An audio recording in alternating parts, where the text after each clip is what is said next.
hear me sing, we're bound for South Australia. As I walked out one morning fair, heave away, haul away, it was there I met Miss Nancy Blair. We're bound for South Australia. There's just one thing that's on my mind, heave away, haul away, that's leaving Nancy Blair behind. We're bound for South Australia. And as we wallop around Cape Horn, heave away, haul away, you wish to God you've never been born. We're bound for South Australia. Haul away, you're rolling king, heave away, haul away, haul away, you'll hear me sing, we're bound for South Australia.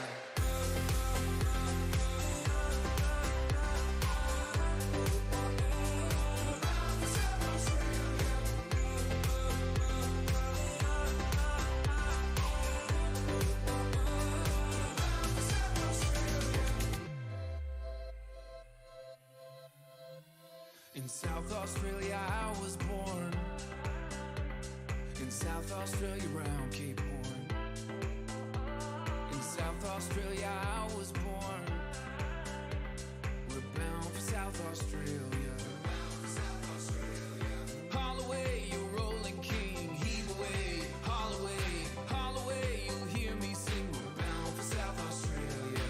Haul away, you rolling king, heave away, haul away, haul away, you'll hear me sing, we're bound for South Australia. In South Australia I was born, heave away, haul away, in South Australia round Cape Horn, we're bound for South Australia. In South Australia I was born, heave away, haul away, in South Australia round Cape Horn, we're bound for South Australia.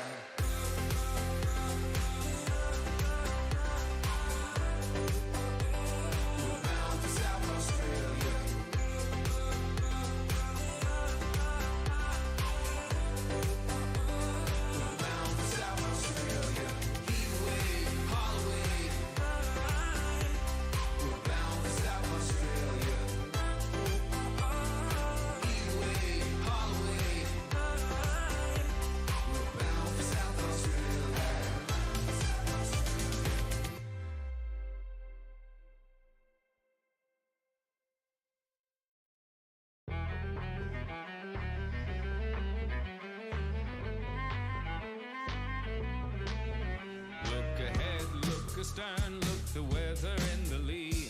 Blow high, blow low, and so sail we. I see a wreck to windward and a lofty ship to lee, a sailing down along the coast of High Barbary.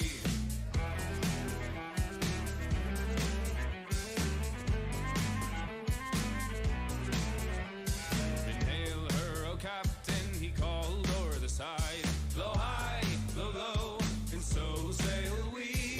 Oh, are you a pirate or a man of war, he cried, a-sailing down along the coast of High Barbary.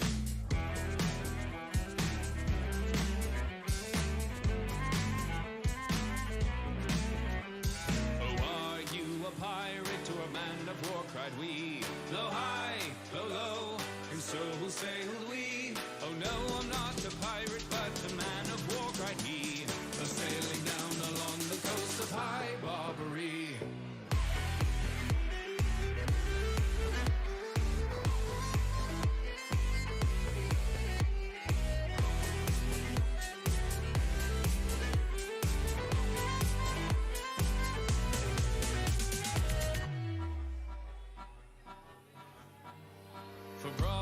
For broadside, they fought all on the main. Blow high, blow low, and so sailed we, until at last the frigate shot the pirates' mast away, a-sailing down along the coast of High Barbary. With cutlass and gun, oh, we fought for hours three. Blow high, blow low, and so sailed we. Their ship it was their coffin, and their grave it was the sea, a-sailing down along the coast of High Barbary. A-sailing, look astern, look the weather in the lee. Blow high, blow low, and so sail we. I see a wreck to windward and a lofty ship to lee, a-sailing down along the coast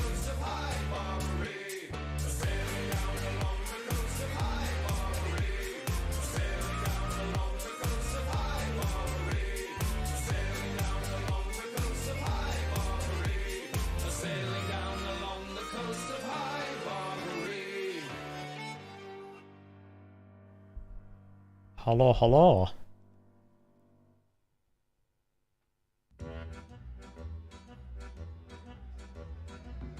Whoa, we're very bright.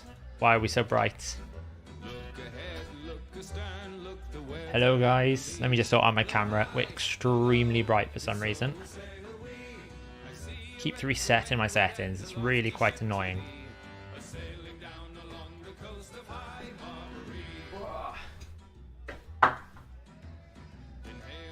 There we go.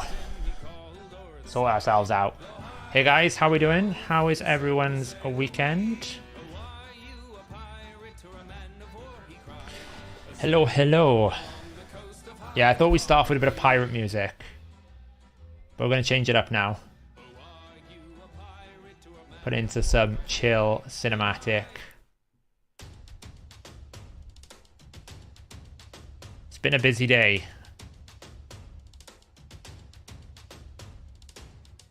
Unbelievable. You expected an eye patch? Sorry. No, I haven't updated the title yet. I need to update the title. I'm scuffed today.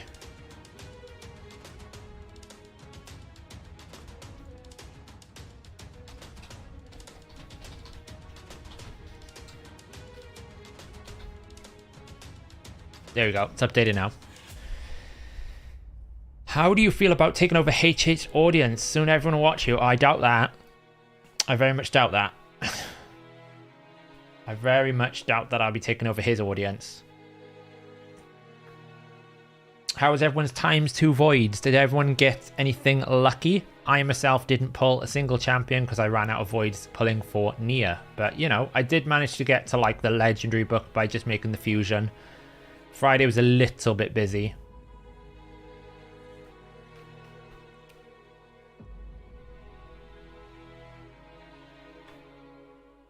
I've still got to do this last bit of training to get this legendary book.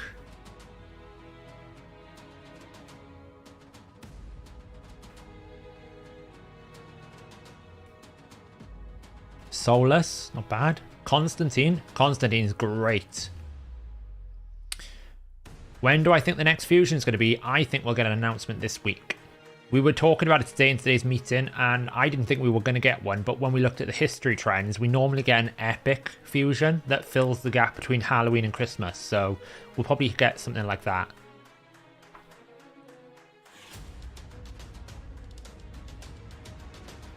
Do you think Eilil Ignore Stone Skin is working properly? I don't think Eilil hits hard enough. I think it's working properly.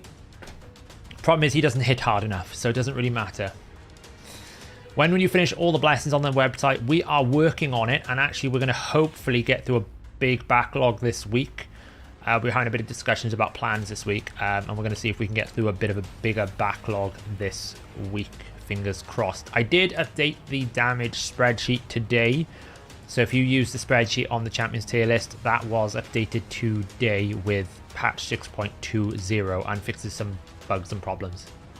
Is Fortress good anyway? Actually, he is very good for this one particular job. Now, obviously, it doesn't sound that exciting, but for Nightmare campaign farming, which I do a lot of, he's pretty good.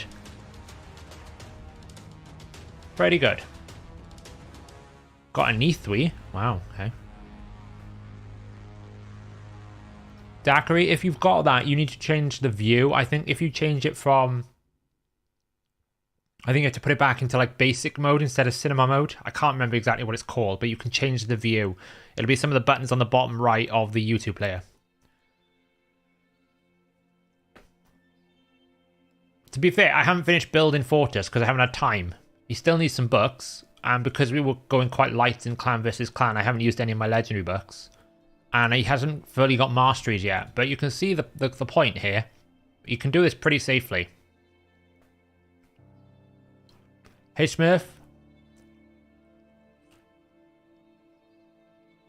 Okay, Rangan. It's been a busy day. I've had a lot of coding to do today, which is why I missed the video window. But tomorrow there should be a video going out on Defiant set, breaking down how it works in detail. It was meant to go out today, but I just never got around to actually finishing it off properly. So...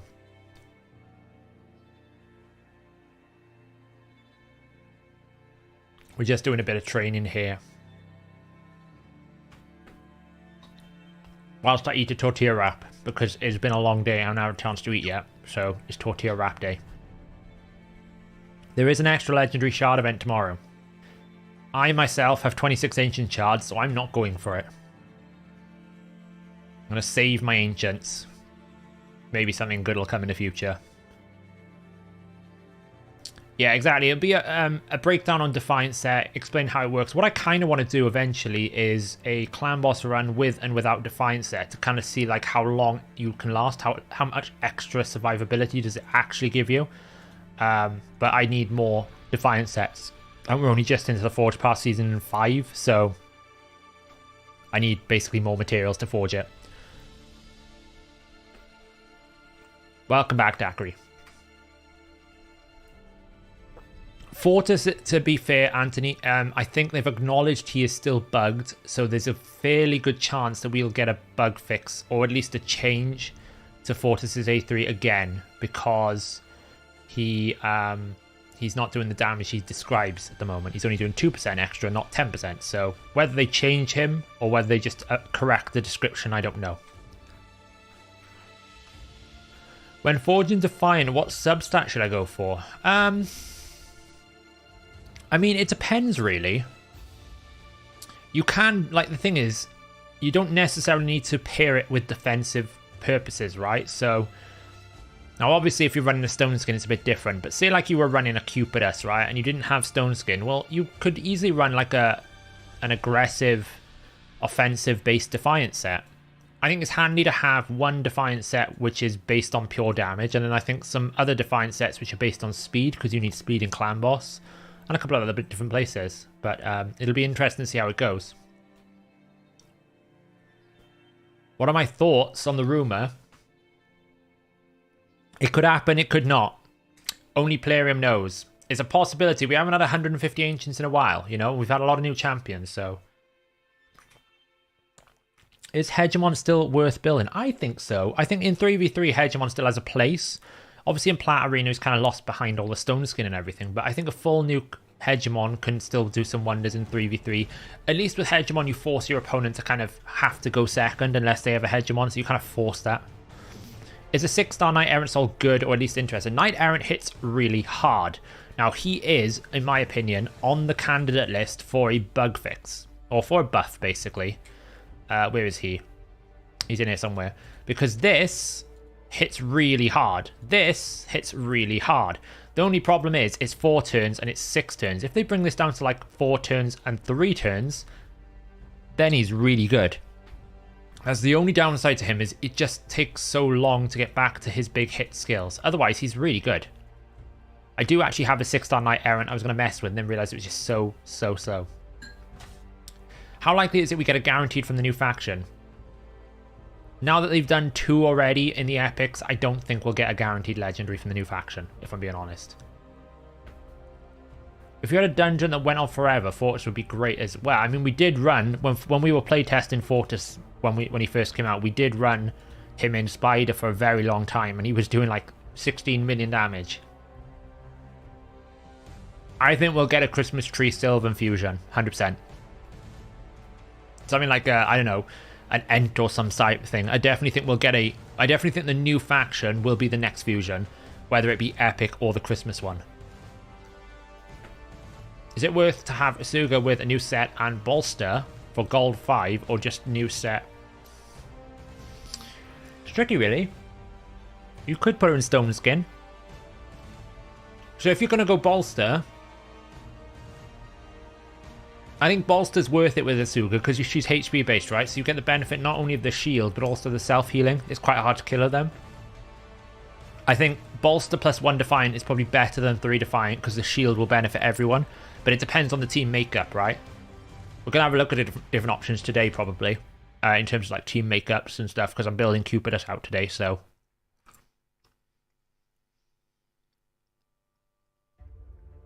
Yeah, Hegemon can still annoy people. And he's still good in lots of different areas of the game as well, if you want to use him in Doomtown and stuff. So it's not like he's terrible in any way. Just he's lost his bit of his shine.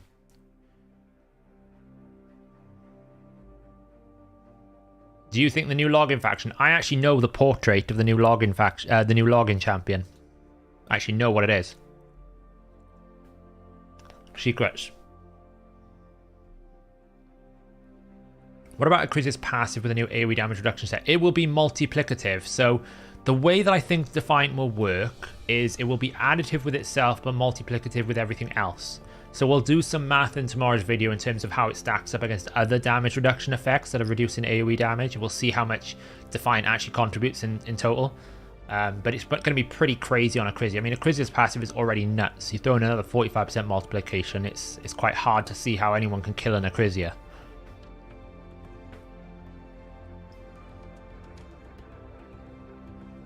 It's going to be an epic login, yeah. Because we're at legendary, so it'll be epic, legendary.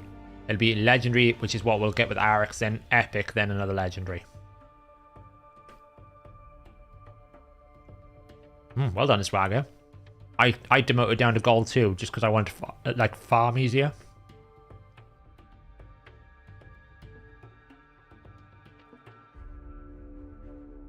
We're just running some campaign here because I need to get that last legendary book. It's been bothering me all day. We'll pull the tier 2 soulstone we have as well. Maybe you guys can give me some luck and we'll get something good.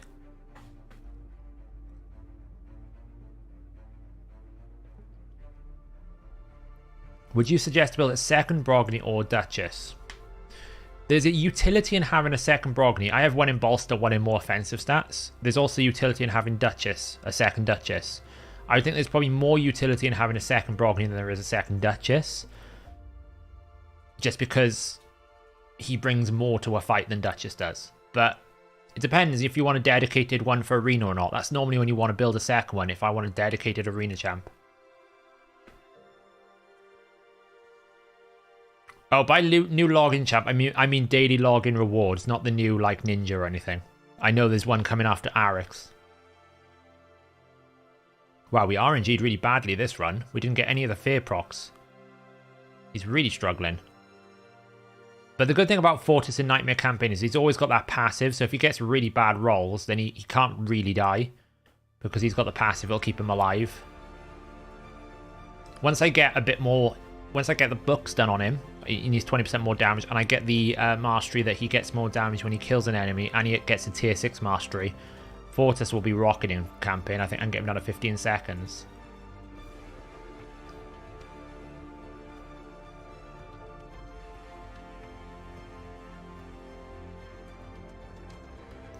Yeah, I mean, it depends on where you use them, right? I know what you're saying. It's a bit of a 50-50 decision, to be honest. Like, I have 2 Brognis, and I don't barely use either of them. And I have 1 Duchess, and I only really use them in Arena and sometimes in Hydra. But I can see why someone might go Brogni having a second Brogni might be more useful just because you can get like a high HP Brogni or a high attack Brogni and vice versa. There's different options where, to be honest, once you've built your Duchess once, you don't really need to run Duchess in a different way than to what you run her in Arena. I suppose that's what I'm thinking.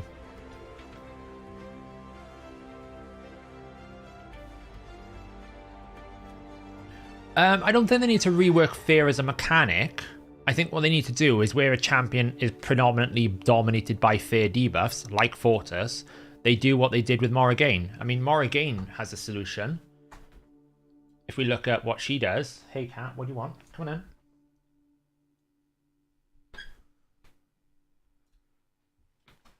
in. If we have a look what they did with Morrigan, what is she? An undead horde, right? There she is. This is what they need to do more of.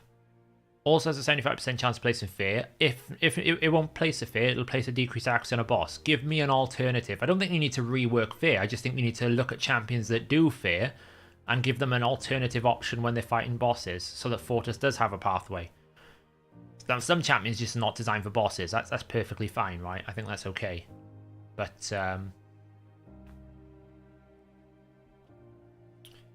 Fortis is really good in my opinion. I understand where people are coming from where he's not as flashy in Arena, but actually he's a viable Doom Tower option. He's a viable campaign Nightmare farmer, which actually there's not that many good Nightmare campaign farmers. Like, he is really safe. This is what will happen when I eventually get him to fully booked. He'll be able to do that, and he keeps AoE in, right? And that's the idea. He's unlocked his AoE again. We're going to get that off.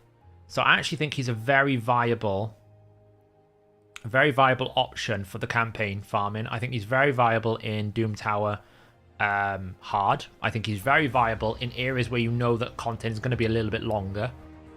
It's just unfortunate he doesn't hit hard enough for arena. But if they fix his passive, he'll be the hardest defense-based nuker in the game.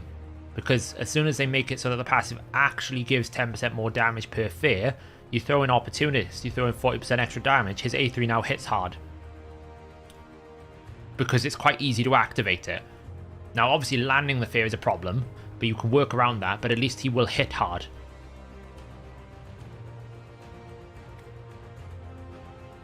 Does your faction guardian stats affect these choices? For example, I only have 2 dupes and I have plus 30 stats, huge boost. Makes me think 2 times that just makes more sense.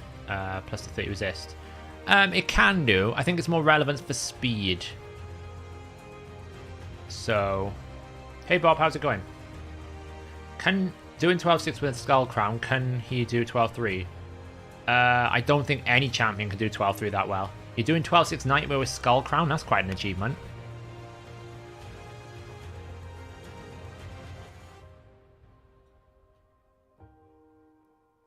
Evening, Kim. To be honest, I'm really tired of doing campaign farming and just training in general. Every time I think I'm going to skip a training event, they throw in a good one like this for this tier 2 Soulstone. And now I have to try and get another, 2,000 points? It's just boring as hell. My spirit pots and my force pots are still trying to recover from the horrendous fusions that we've had to deal with.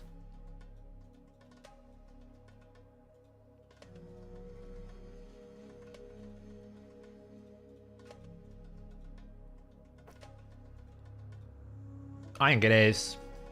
It is worth it for me. I still need lots of champions. People keep telling me how you're still struggling for epic champion books, and I burn through them so quickly.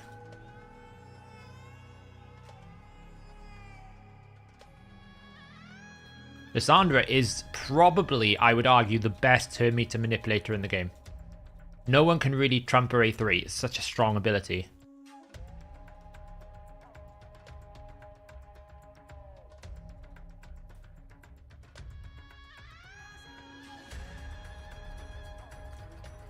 The thing is, my Fortis build isn't even that crazy either. He's like, what, 4.7k defense, 273% crit damage? It's not that crazy.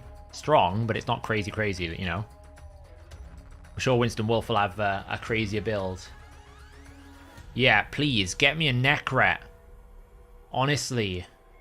I cannot do Arena without Necret. As simple as that. Until I get Necret, there's no chance of me even thinking about doing Arena, because I don't have any other options to actually work with.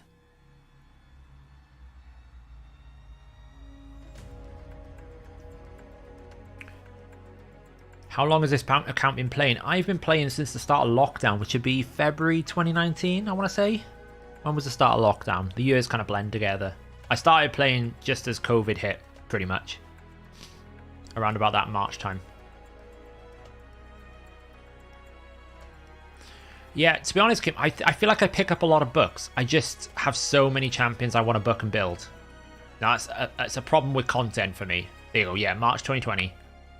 For me, it's all about like building champions that not other people would build. You know, I built Franox, I've built Nogoria. I need to do a spotlight on at some point because I actually think his multipliers are quite good. So, you know. Did it take a while? No, I'm a min-maxer. I'm kind of hardcore. I was in it from the beginning. I have an obsession with min-maxing. Like finding the 1%. So I was in it pretty hardcore from the beginning. I play it still pretty hardcore. Yeah, Dwedon is a champion that not many people will build, but I've built him. He's at 5-star at the moment. I haven't 6-starred him yet. How much have we got left? We'll do a bit more later. We're nearly there. Let's see what we get in this tier 2 Soulstone then.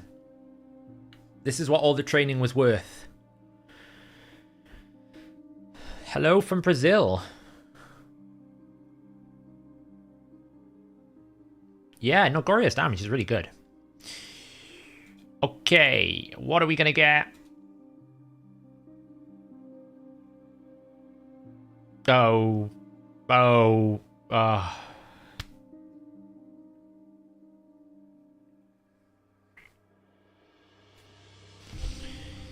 Yay, all that training for that.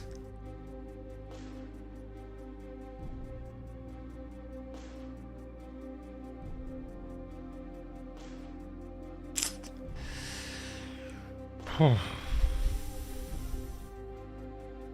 can't complain though. My soul luck is pretty good, right? I'm pretty sure that's like I'm pretty sure I've had a Global Brute bin already.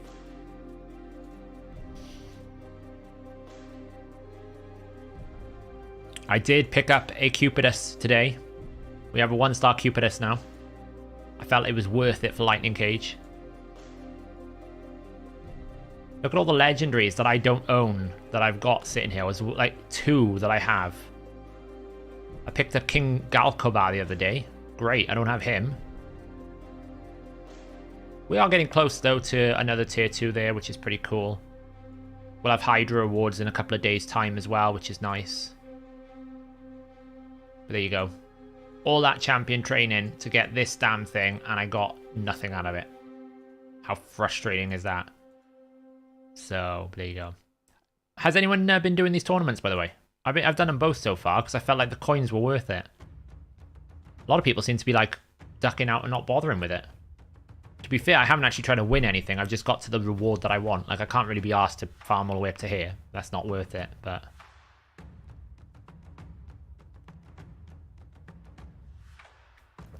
Whisper is brilliant. I love Whisper. Yeah, I did Spider on level 10.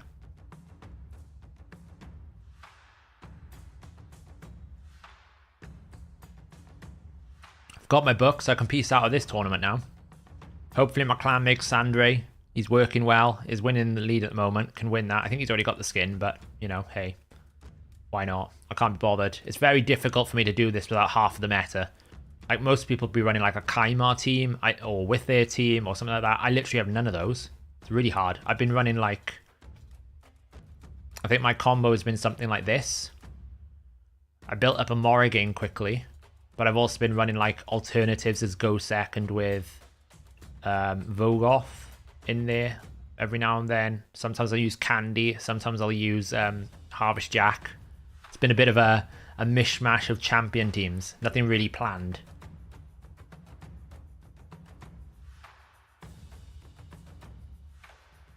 6-star Gorgorab. I mean, the Aura would be pretty good, right? You could use him for Aura. That's pretty strong. Hey, Yanis. Got rank 1 in the Fire Knight, and I'm first on the Spider. Check you out. You're killing it. Do you think the Tournament Best will place for a CC on Spiderlings? No, not really. I mean, it's good. The problem... So the problem I've been having with Dwerdan, and I still haven't found a way to actually use him properly, is his main place you would think to use him is the arena. Is the clan boss. This being on a 4-turn cooldown means it's very hard for you to be able to get this on a 4-3 whilst also making sure he's got this up just before he takes just before the clan boss takes the stun. Because you want this on the last turn of AoE 3 and you want this to be able to extend buffs. But because this is on a 4-turn cooldown, you have to run in 4-3, which makes this really difficult to arrange, and I've been struggling. I can't find a clan boss team to make him work, to be honest. So that's the problem with him. This is not on long enough. Now, I think the Legendary has got a better chance because he puts it on for 2 turns, right? But then he doesn't really do much else. This is quite cool. I think this is really awesome. I think this is really good for Scarab. I think if you get Green Ward and Ruark, that's basically Blood Shield for everyone, right? It's pretty strong. It would be really irritating to kill someone in a high defensive resistance team if he keeps shielding everyone constantly. It's a lot of effective HP. This seems like it's not that strong, but I think it's going to be really strong. You know, he's got an AoE decrease attacks, alright. Bit of a with their counter, which is nice. But, you know, you can choose you don't want the decreased stack. And this is not bad either. So, no, Taunts are buffed, so it doesn't require accuracy. Have you ever seen a team in Iron Twins Rush card 2 Painkeepers and Geomancer? I'm missing 1 Painkeeper. Well, it depends if you can get the Rush card in rotation, I guess.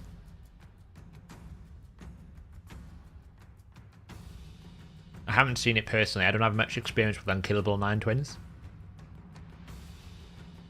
Can you show your team for Eternal Drag 120 hard? Yes, I can.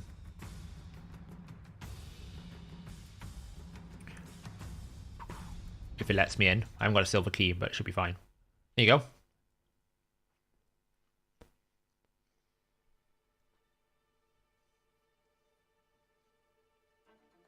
I think the best use for Dwedan is he taunts and then he counterattacks and then removes buffs. So as a buff remover, I think he's really good. If you build him like high, like I think a protection set Dwedan is the way to go maybe. So you protect his counterattack and then you just constantly cleanse debuffs. It could be quite annoying. You know, he's HP based, so he's to keep alive, but I just don't know really if he's got that much validity in usage. The taunt is less important to me than the counterattack. Is Hefrak or Leo best in a go second team with Leo? Probably. More damage he takes, the more damage he deals. You have to bring a block buffs to stop him, and he also gets block debuffs from Necret, so Leo. Now there's some flexibility here, like you don't need to run Krisk. These are just all my high resist champions, that's why I'm doing it, so I can get turns. Marta's a bit of a hard carry here because of her counterattack. The way you beat this guy is you basically bring a decrease attack A1 or a passive decrease attack. Someone like Jareg, someone like Altan, you know, those old-fashioned A1. Tyrell would be a good shout. Then you bring someone with just damage, which is Ninja. And then the rest is just survivability. And it's just all about killing the right ads at the right time. But I can just abuse it because obviously I've got high resist champions.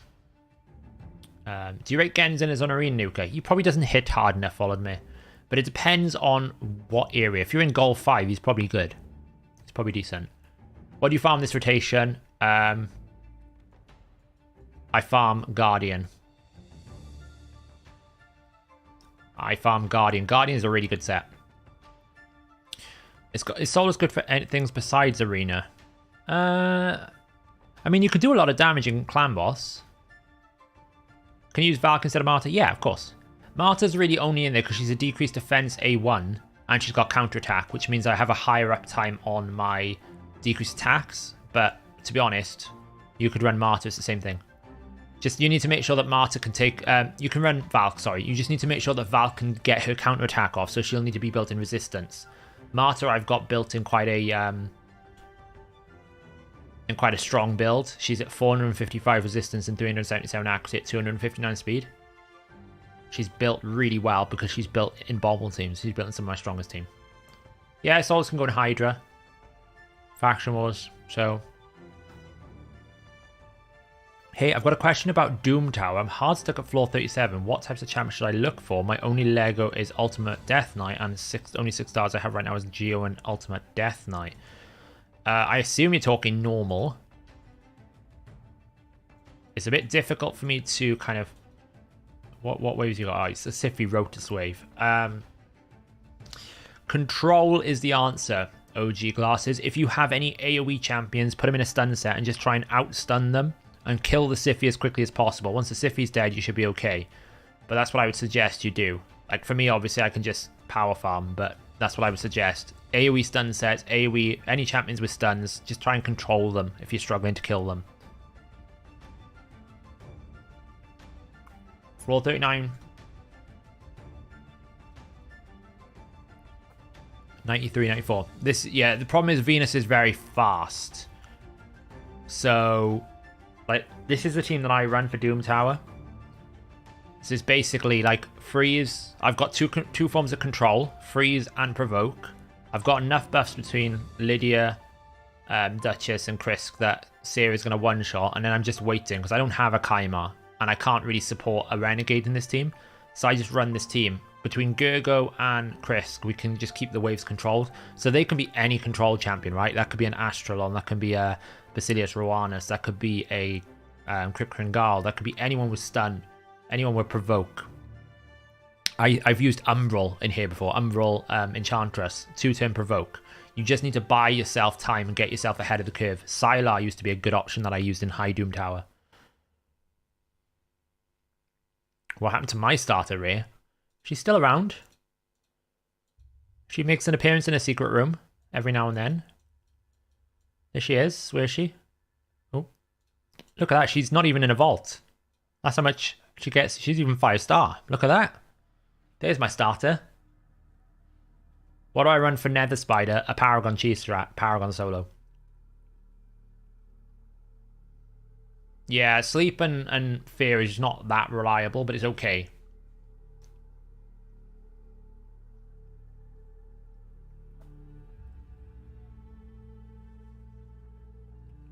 Yeah, exactly. No, so that's exactly the same kind of concept, right? You've got to reset with Renegade, but you're using Archmage's A2. So, again, it's control, right?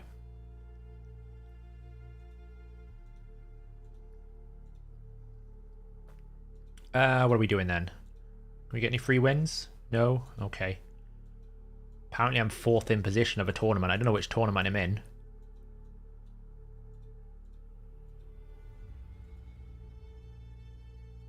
I totally used up all that energy before I had a chance to do anything. If anyone hasn't got the free promo code today, I think it's called Replay. What one have I fallen down in? Was it Spider? Ah, it's Spider. That's a shame. I actually actively would prefer people to knock me down further because I prefer the gems or the ancient shard. I don't really want this gear. It just makes it difficult for me to sell. Just knock me down.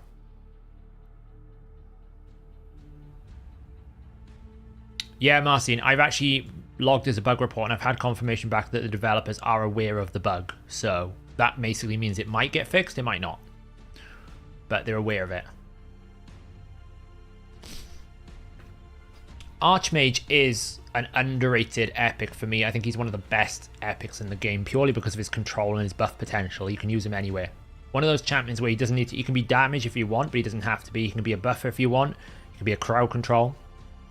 So, right, the champion we're going to be building today is Cupidus. So for a while I've been kind of putting it off. I built him in like lethal and then realized I can't keep him alive. So we're going to build him in full on 6 out of 6 stone skin damage gear. That's the idea.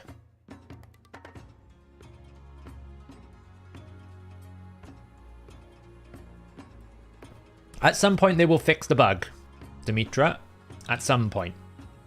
But then again, I'm still waiting for them to fix the issue with Phantom Touch proccing on counterattacks. So if you're running Paragon, in my Bright Spark idea, I thought, I can ascend Paragon, I can put Phantom Touch on it, it will speed up the Nether Spider. The problem is he counterattacks the Spiderlings, which then the Phantom Touch attacks the Spiderlings, that counts as a hit, so the Spiderlings counterattack and heal the big spider. So my spider runs now take like 10 minutes longer than it needed to be. You got a reply saying the skill works as intended. Well, that's not what I had. I had a reply back basically saying that they're aware that it is bugged. So even if you look in the official oh, one second, guys. What am I doing?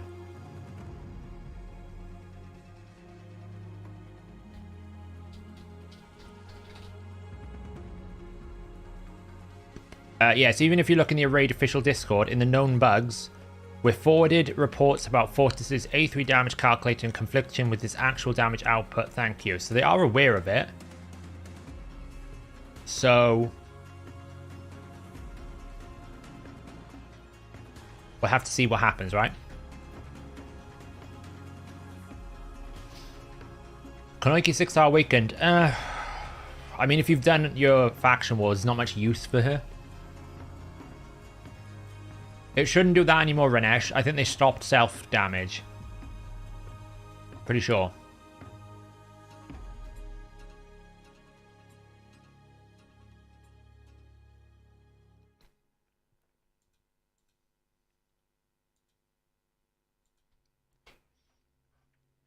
So I'm just trying to do something that someone's messaged me. Apparently I forgot to press a button.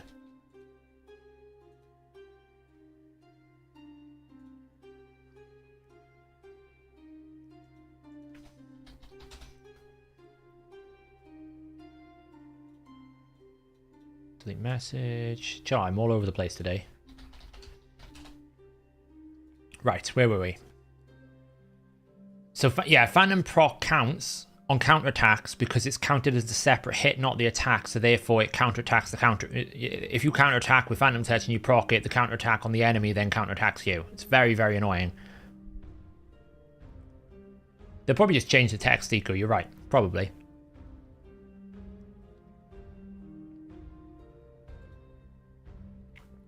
Yeah, in the last patch, Renesh, they did change it so that Phantom Touch couldn't proc on self. I'm pretty sure.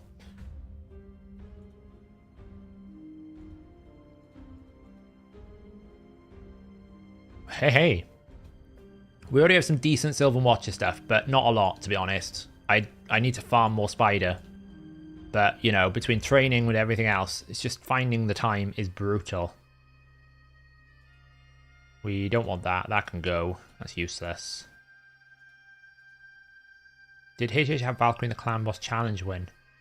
Is that Kyoku? I don't think he had her in Kyoku, and I could be wrong. I think it could have been Marta, but I can't remember.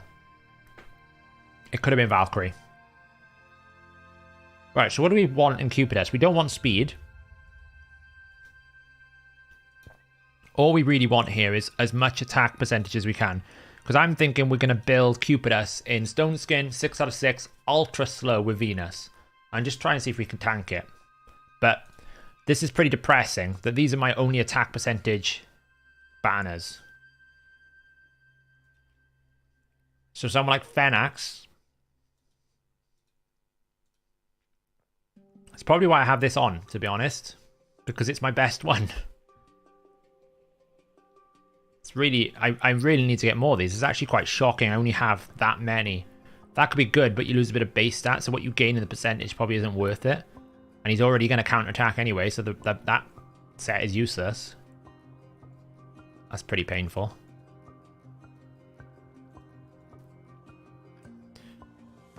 Yeah, they're not going to open the faction wars for ages. Absolutely ages.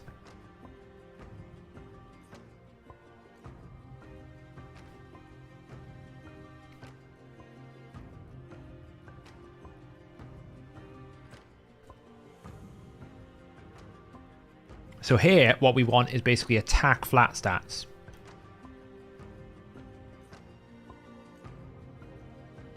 Like, that is a monstrous amulet. That is insane. That is an insane amulet.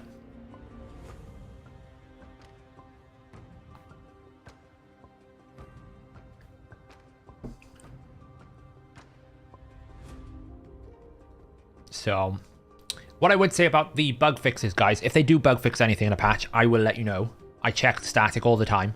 They haven't bug fixed it yet, but as soon as they do, it'll get announced in a patch notes video.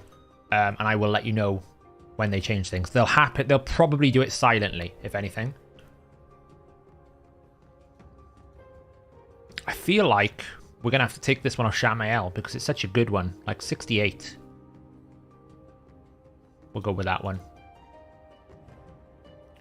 Yeah, it's going to be at least 6 months. At least.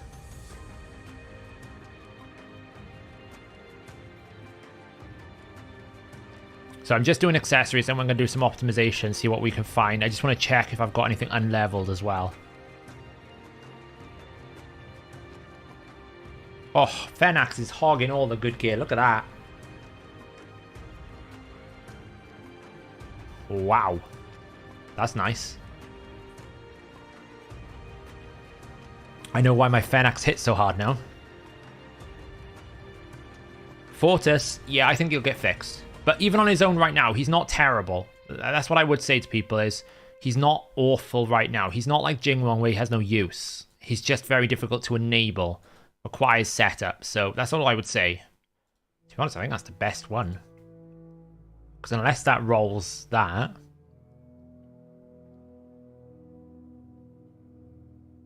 I think we're good. Right then, where is my optimizer window? Let's swap to this. Let's just make sure that's loading okay. Let's zoom it in. Okay, we're going to do some optimizing. Saf, did you ever focus on gear at the expense of everything else, or is it always just as you play the game? I'll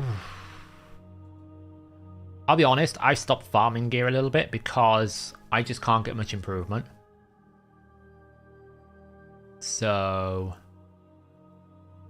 you know, once you get to a certain level of gear, everything becomes sort of fundamentally not a problem, right? And I think that's what it comes down to for me. I've got enough gear now that I don't need to farm gear aggressively. I'd like more gear, but it's just trying to get really good gear is hard. When you transition from mid to late game, I went pretty hard on some of the times 2 Savage events and the times 2 speeds, if that's what you mean. I wouldn't say it was at the expense of everything else, but I focused on those areas once I transitioned from mid to late game. Do I have a free-to-play series? No, but I do have an account ready to go. I just need time, and I don't have any time on my plate to actually play a second account. But I do have an account ready to go that's on like day 12. It hasn't got anything happened with it. I haven't done any missions that I want to play through properly, because I do want to have a bit more of a relation to earlier and mid-game players to understand what they need and how it works. It's important for me from the development side of things, but also for my content to know the audience that I'm speaking to. So it's very difficult for me sometimes to relate to problems that players still have considering the level of my account. So in theory, if some rumors were true, do you think it's worth to pull for a Stultus? I mean, if the rumors saying that Stultus will be a guaranteed legendary, I think Stultus is an awesome legendary. Well worth picking up. Right, Cupidus.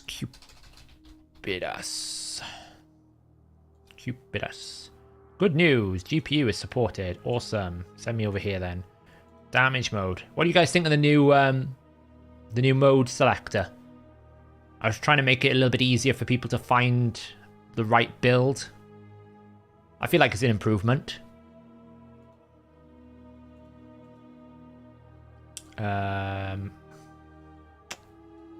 We will include that. Let me zoom out here. I'm too aggressive. We're gonna be fighting champions. Probably like 4,000 defense. About 100,000.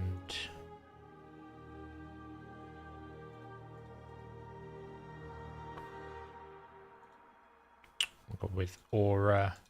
What does he have? A 29% attack aura, right? 33%? God, he's a monster. Do that. Cool. Stats wise, I think we want like no speed at all. We don't want no accuracy. It's really weird. Like, I'm literally going to tell it no stats whatsoever, because I don't want any stats. The only thing I want is stone skin. And we don't need these because these are, we know, the best. We just need to live refresh to pull the latest information in. Oh, where we got? Oh, sorry, the chat went crazy when I was doing that. I've already finished Masters for Chronum. Oof, well done. I haven't even got like past the first 3 yet. Yes, that is the low spend account series that I'm going to do. It's probably not going to be perfectly free to play, but it'll be like maybe the gem pack and a few things. I'm not going to buy loads of things. I'm not going to buy shards on it. It's just basically little things that I pick up from there or here or thereabouts. You farmed times 2 speed, hit dragon 2,500 times. I got 5 pieces of speed gear with it. And yep, that is the problem with farming speed gear these days. What do I think about Ailil? Ailil is the worst legendary in the game for voids. He's useless. Most legendary is good change. Good. Can you set it up so we can search for champion build by the name of the champion? What do you mean by that, Daniel? Not quite sure what you mean by that. What's the best way to do quick, dirty factional builds, or is it worth putting more effort into them? You can use quick mode if you want, Mortis. That's kind of like why we built quick mode for people who want that. Otherwise, you just eyeball some stats. Just find things that fit, you know.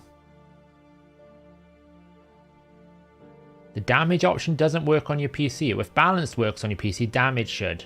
So if there's a bug there, you just need to let me know what that is, because that shouldn't be a problem. Normally it's if you can't do GPU. But if balanced is working, damage should work. Question. Ethos campaign farmer, Helm Smasher, flawless. Consistency wise, you probably want flawless, right? If you're relying on Helm Smasher, it's not very consistent. So you'd probably go flawless for the pure consistency.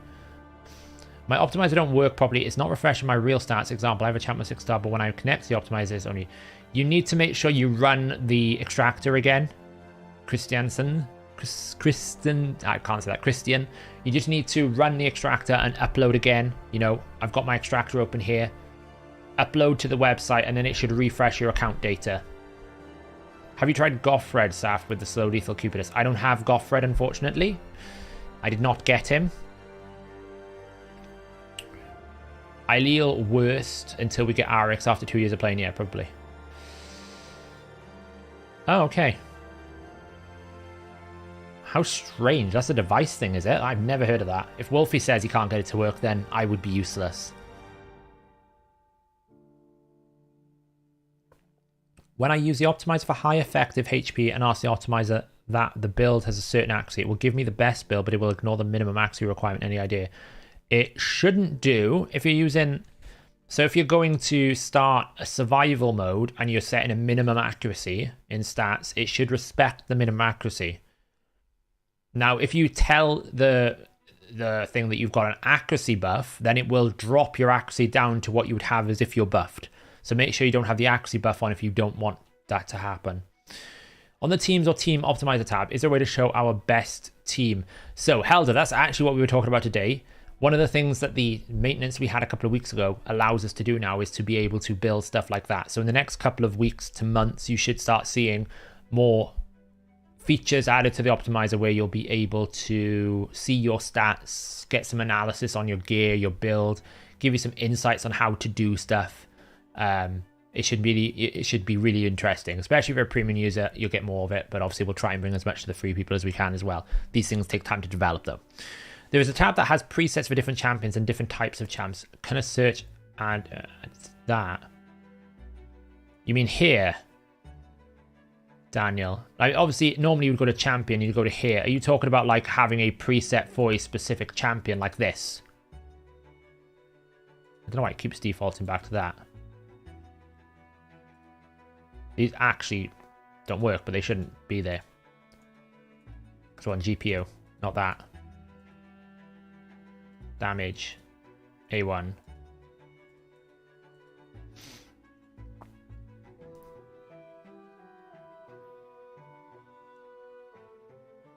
It should respect that. So if you're having that problem, David, the best thing to do is jump into Discord and ping the error in.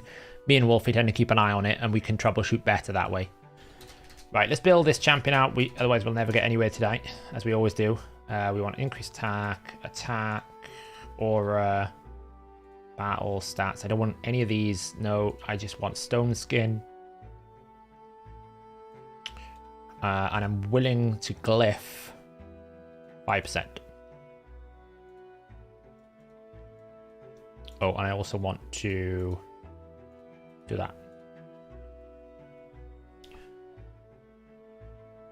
Is there a way to improve the non-GPU based version on the optimizer? We're always trying to like backfill it, but I don't have as much experience with the non-GPU. That's something that one of our team has. And what we try to do instead of actually trying to make non-GPU as much is try and make it so as many people who don't have a GPU can use it.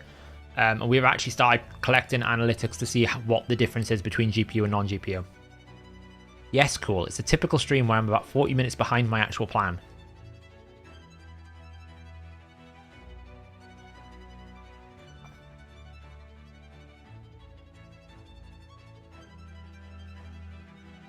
Oh, weird.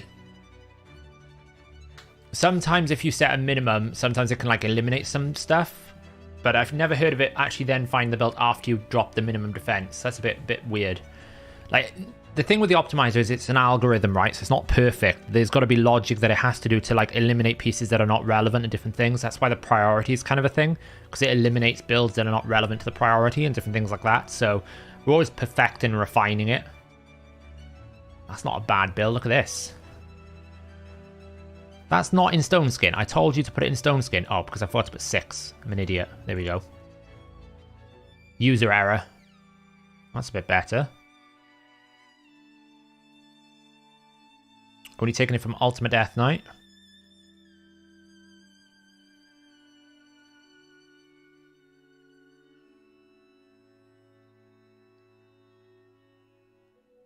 Looks good. I mean, we're basically losing Lethal. Or we're losing Savage Cool, obviously, because we took the gloves away. Let's just check I haven't got any better pieces here before we do this. Can I do a video on data mining? Oof. I don't even know if I'm qualified enough to do it. Like, there's some of the things that I do in terms of data mining is not really truly data mining. It's just reading the client data. Like, I can do videos on understanding, like how to understand Playroom's coding and stuff like that. But in terms of like true data mining, don't really do much. When you were mid-game building a champion, did you make sure you had gear or masteries? Masteries. Again, it depends on the purpose. If you want damage, masteries all the way. Masteries give you more damage than anything else.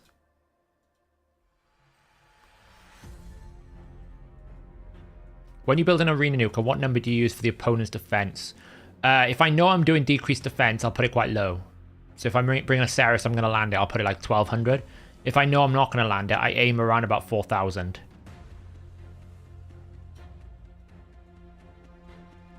What I want to just check, have I got anything in here that's worth rolling that I forgot to roll because I ran out of silver?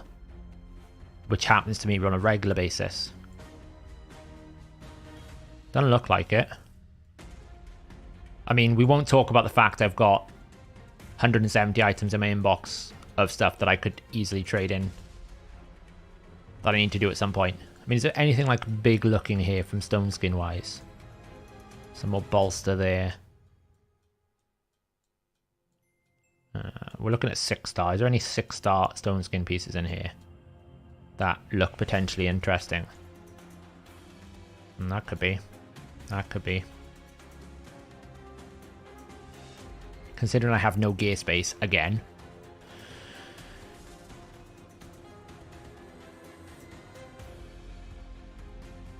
We are working on a new feature as well, by the way, which would be really good for me here. Being able to actually look at your inbox and see the actual item. I need to build a front end.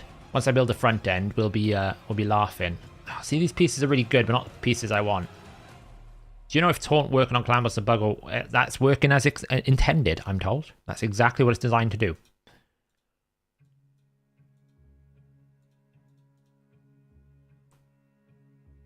That's actually kind of trash. We'll get rid of that.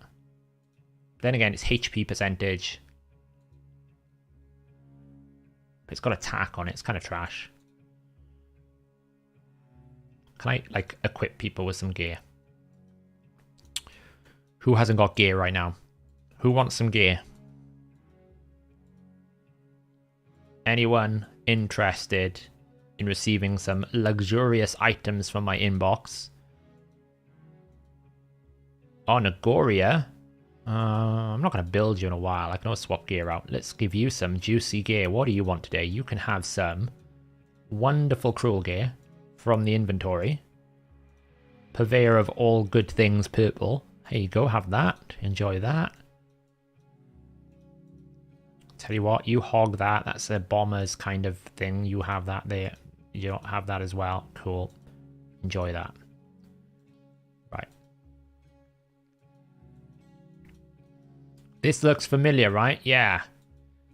Welcome to my world of I've never have enough space. Eventually, I'll get around to selling all. I like, this is much better than it was. This was at like 300 the other day, so I've done a bit of work to bring it down, to be fair. In my defense, I'm not totally useless. I'm just partially. The worst thing is, every time I get it down a little bit, we get Hydra unlocked, like a weekly reward. Then we get a bunch of other things, and then I'm back up to like 200 spots and I have to work my way down again. Like, I can probably take a lot of these accessories. Because I cleared out a bunch of space on my accessories, so... all I'm looking for here is just 6-star stone skin gear, just in case I'm like hoarding something I should be getting rid of.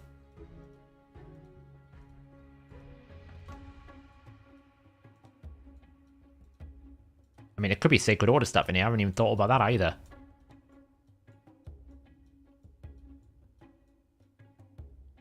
Stone skin. Oh, that could be good. That could be interesting. That could be interesting. Protection. That could be interesting. That could be interesting. Oh, we're full up with space. Oh, see, there's stuff in here I need to get out so I can see what's going on. Let's just check if there's any more Sacred Order stuff in here as well. I'm not a hoarder. I'm just not very good at spring cleaning. Hey, Saf, curious about the artifact rating algorithm. How can a stone skin helm with a triple roll crit rate and an additional roll of attack percentage be rated as an average? I need to review all of the stone skin sets because I wonder if the mythical and the stone skins are not behaving correctly in the algorithm, Francesco. So that could be a reason why. I will add that onto my list tomorrow. I made it so that 6-star mythical worked, but I need to review it all to make sure it is working correctly now, that the results are correct. Because I did a brief check and it seemed to be, but I obviously have all my inbox filled up like this. So, do you use your Vault Champs as artifact storage? Yeah, I do. But what I need to do is go through my artifact, my champions with those, clear out the rubbish that I no longer want off them, and then put all my good stuff that I've got in my inventory on them to free up space. But that's a lot of silver wasted just to move stuff around. I'll probably end up just going into a bunch of them and just destroying gear. Like, that's what I'll probably do eventually. Right, what I want to check is, do I have any Sacred Order art accessories in the inventory that I could be giving to my Cupidus?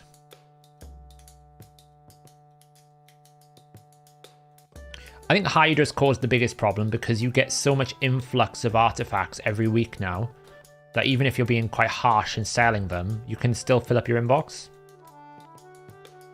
This is the lowest it's been in like a month, to be fair to me. And it has got some trash in here that I don't use. I'm not going to use that arena tokens now. Now that I've finished the arena token, I'm not interested.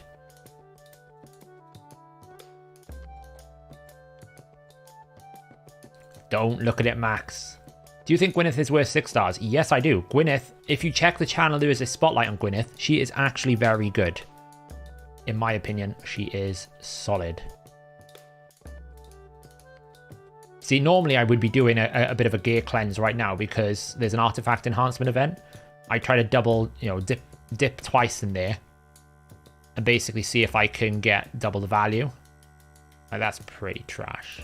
I've started selling these like revenge stuff that are not very good purely because I need the space. Like, that's really low rolled. That's trash. That's good. That's trash. I'll keep that.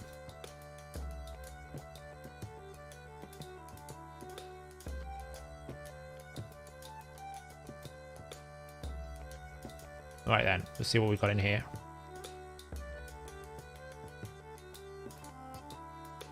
See, this is why I wanted to check the gear. Oh, it didn't roll very well. Actually, kind of a sell, to be honest. That's pretty bad.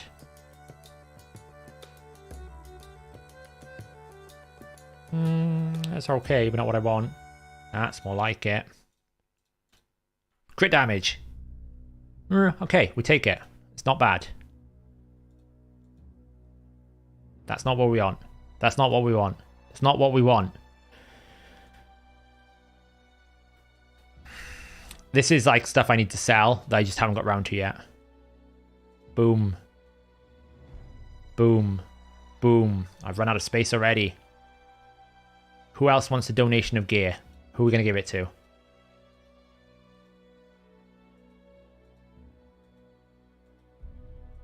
Oh, you've lost a bit of speed gear.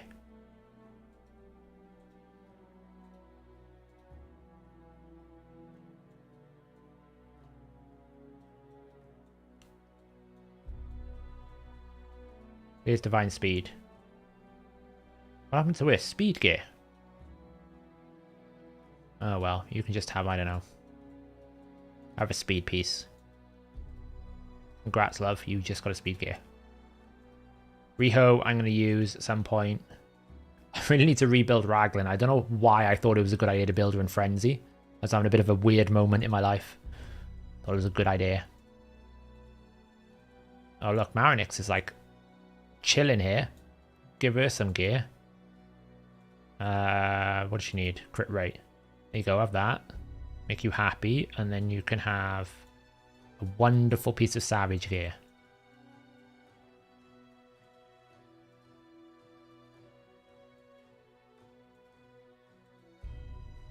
Why am I keeping that piece? When am I ever going to use that piece in Savage? Good lord. Just looking for something high in crit rate, ideally. There you go.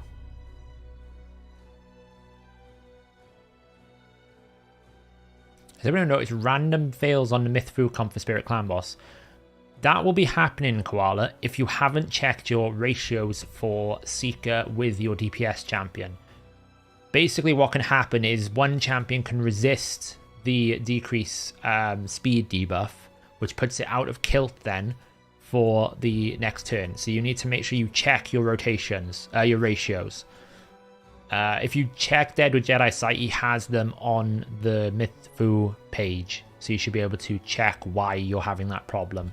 It's probably just 1 or 2 speeds. If your speeds fall out because you need to increase Seeker, you'll probably just need to increase the ARS into Mytha as well. I was helping a clanmate with a similar problem a couple of hours ago. Just check your ratios. That's the key thing. Always check your ratios first. Did you change add to faction guardians? Did I change add to faction guardians? What do you mean by that, Nick?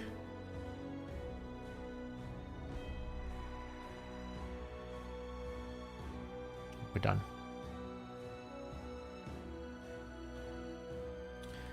Uh-oh. Short's losing it.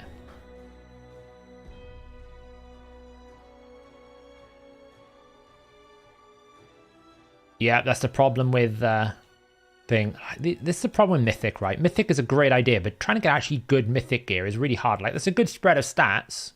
It's probably worth keeping, but it's just a bit like this.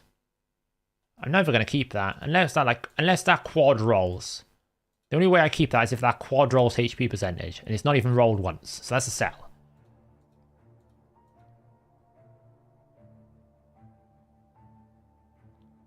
Oh, right. Okay, sorry, missed that. Yeah, so that is not a bad suggestion, but it's normally, when anyone says, oh, it's failing sometimes on speed, it's normally always to do with the ratios.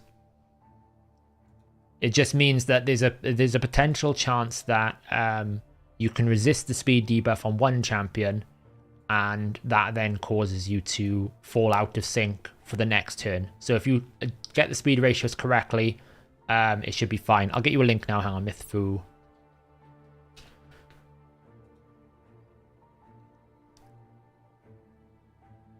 So these are the notes for Spirit.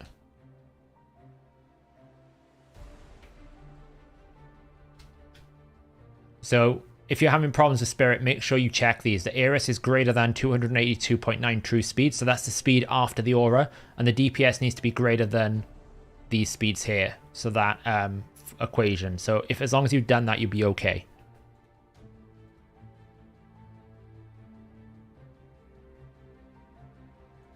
Now, the problem is I have a difference of opinion with auto-selling. I'm extremely terrified of the auto-sell mechanic. I feel like the auto-sell mechanic is one disaster away from, like, a problem for me. Ooh, look at this. Please, for the grace of good gods, give me good rolls. Ah. Welcome to the world of mythical problems. It's actually still a solid piece, it's just not ideal.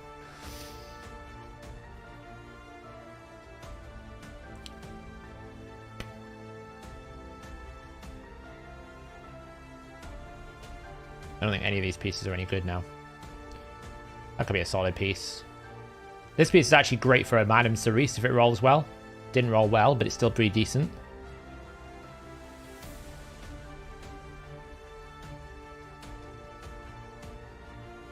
Yeah, auto-selling is just not for me.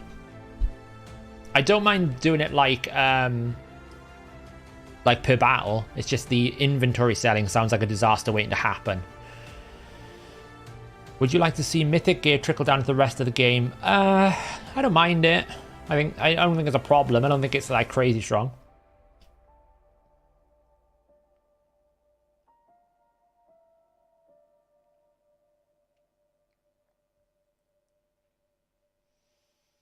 Plagues, one key comp. You got double Manny to Seeker Draco. You can do lots of different teams with that kind of setup. I would suggest you check the team optimizer and have a look in the suggestions, see what can be popped up from other people. That's always a good start to give you an idea. Dead with Jedi Sight's got some great speed teams as well. Without seeing like your full account, it's also quite difficult for me to advise. But if you want to like drop a share link in chat from your optimizer account, I can have a quick look. Right, so the only thing I want to do is just check now. I haven't got any like attack percentage boots equipped unrolled. You know, lying around.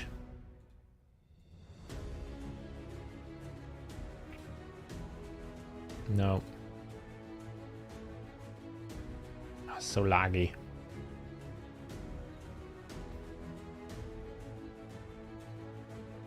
No.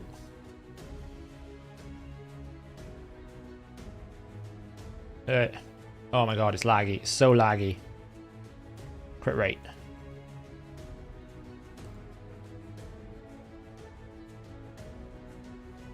Sometimes I had gear equipped on people for no apparent reason without being leveled because I'm an idiot. But I think I'm okay. I think we're mostly leveled up here.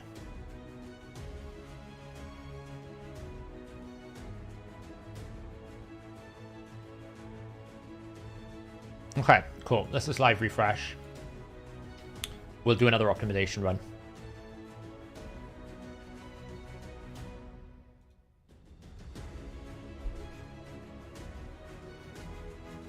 It does highlight it, but I don't like it, Dylan. I feel nervous about it. I wish Chaos Ore and Mythic Gear was possible. I do as well, Tally. I think that is a bit of an oversight. I can understand why, but...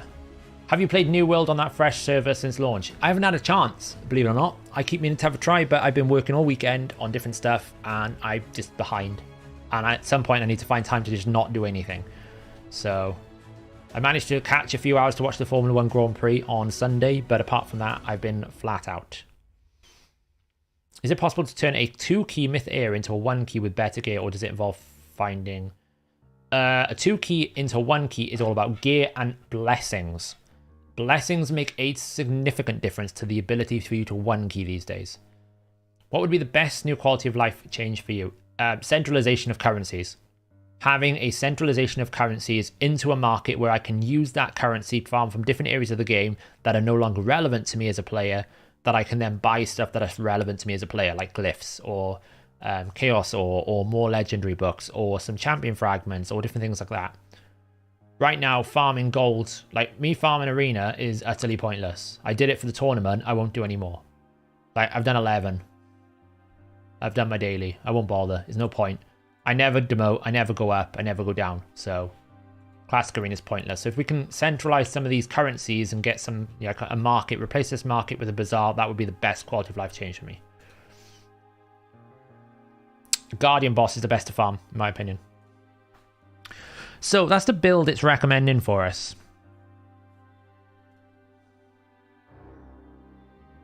It's not bad. 6.1k attack, 256% crit damage. It's probably the best. It's not on any champions we're using. I'll just swap a piece out for Ultimate Death Knight. So, Yannicka, you can go in there. Chill out, love.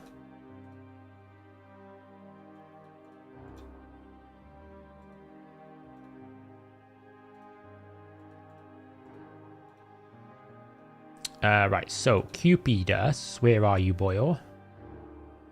Let's just put it back to the game and push it over here. Right, so he needs a very weak set of crit damage gloves. I think a lot of the problem could be with the stone skin ratings as well, is we kind of rated them when the set first came out, and it's kind of like things have adapted since then. And we've kind of moved in different directions with the... it's telling me once that if it rolls crit rate, it could redefine it. No, it didn't. Good. People have been basically, we originally thought it was going to be a tank set, and then people came along and was like, actually, it's a great accuracy and speed set, and now it's actually a great damage set. So I think it continuously evolves, and I think that's probably some of the problem with the ratings potentially. I don't mind 16 here because there's an artifact enhancement event on, and it could affect the build. That's why I'm doing it as I go. Because if it rolls crit rate, then we redo it and we see what else we get. It's a crazy amount of accuracy. This is like an insane boot for a bomber. If I actually built out Gaius properly, this would be the boots I'd put on him. It's absolutely mental. 54. Really, really, really strong. Feels a bit of a waste putting it on him because the axe is pointless, but I haven't got a better boot at the moment. That one's not being recommended. So... And then we need crit rate, crit damage. Ooh, the shield. Like, agreed. So, for example, in the artifact enhancement, in the artifact optimizer right now, it is saying that this shield is average. Mainly because it is 5-star. But actually, it should be more than average. It should probably be more like legendary. Potentially godlike. But then it is only like 7, 14, 21. It's just over a double roll, so... It's still pretty high roll.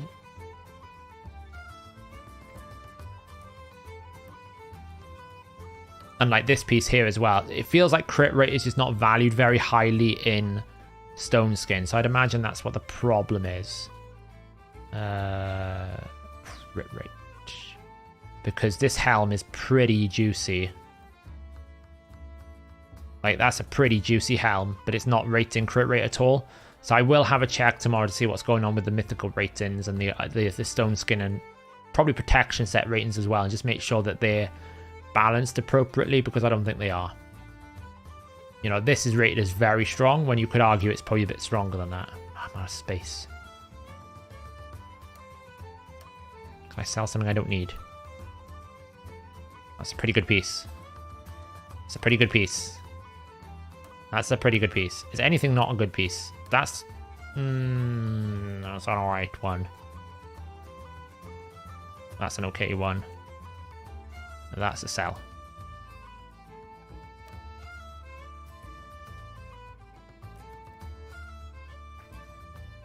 Cool. And let's just take this ring up to max. Boom. Let's get some attack percentage out. Right, sorry, I wasn't watching chat when all that happened. Hazel. To me, a regular routine in the game would help. It's been chaos lately. We have no idea what anything... It feels like we just don't catch breath at the moment, Daniel. I do agree. Even though we haven't had, like... I thought the last two fusions were, like, close together. They actually weren't when you look at the historical timeframes. It just felt like it was because there's so much going on. So, won't people get the last Doom Tower champion soon? What's next? Well, that's a good question. They have definitely said... we will not get more champions. So there's that. We know that's going to happen. I think we'll get some sort of like soulstone reward, if I'm being honest. That's probably what's going to happen. It seems to be that the go-to now is throw a soulstone in there if we need an extra reward. Yeah, Daniel. So I think this is the problem, right? I think when we first saw Stone Skin came out, we were thinking, okay, it's going to be ultra tank, right? So if you tank, it's resistance, it's defense percentage, it's stuff like that. We didn't really fully understand it when we first did the ratings, and I think now that I've used it more, because I don't use an awful lot of Stone Skin, I can see why some things are coming out, and I'm like, well, that's definitely off, you know? And we probably just need to reevaluate the actual weightings of the substats. It's not a major problem, but it's something we will probably do tomorrow. Yeah, secret rooms. I think that's the problem, KL, right? So you got the way to look at it with Stone Skin, you've got 3 potential builds with Stone Skin, right? And I will show you those 3 now in a second, because I can actually demonstrate 3 different builds that I've got built in that fashion, right? So this is what I would call a damage in Stone Skin build, right? Ultra slow, high crit damage, high attack. This is how you'd build Aileel. This is how you build Cupidus. These are how you build some of the champions that you don't need to necessarily get them to take an extra turn, but they can reply with. You know, Cupidus being with Venus means he gets this counterattack going on his passive. So as long as Venus is alive, he'll counterattack, right? Easy. That's build 1. Build 2, tank build. Isuga. 6 out of 6 Stone Skin. She's built with some reasonable speed, but she is built all defense, all HP. She's only got really crazy defense because I think she is in like defense percentage chest.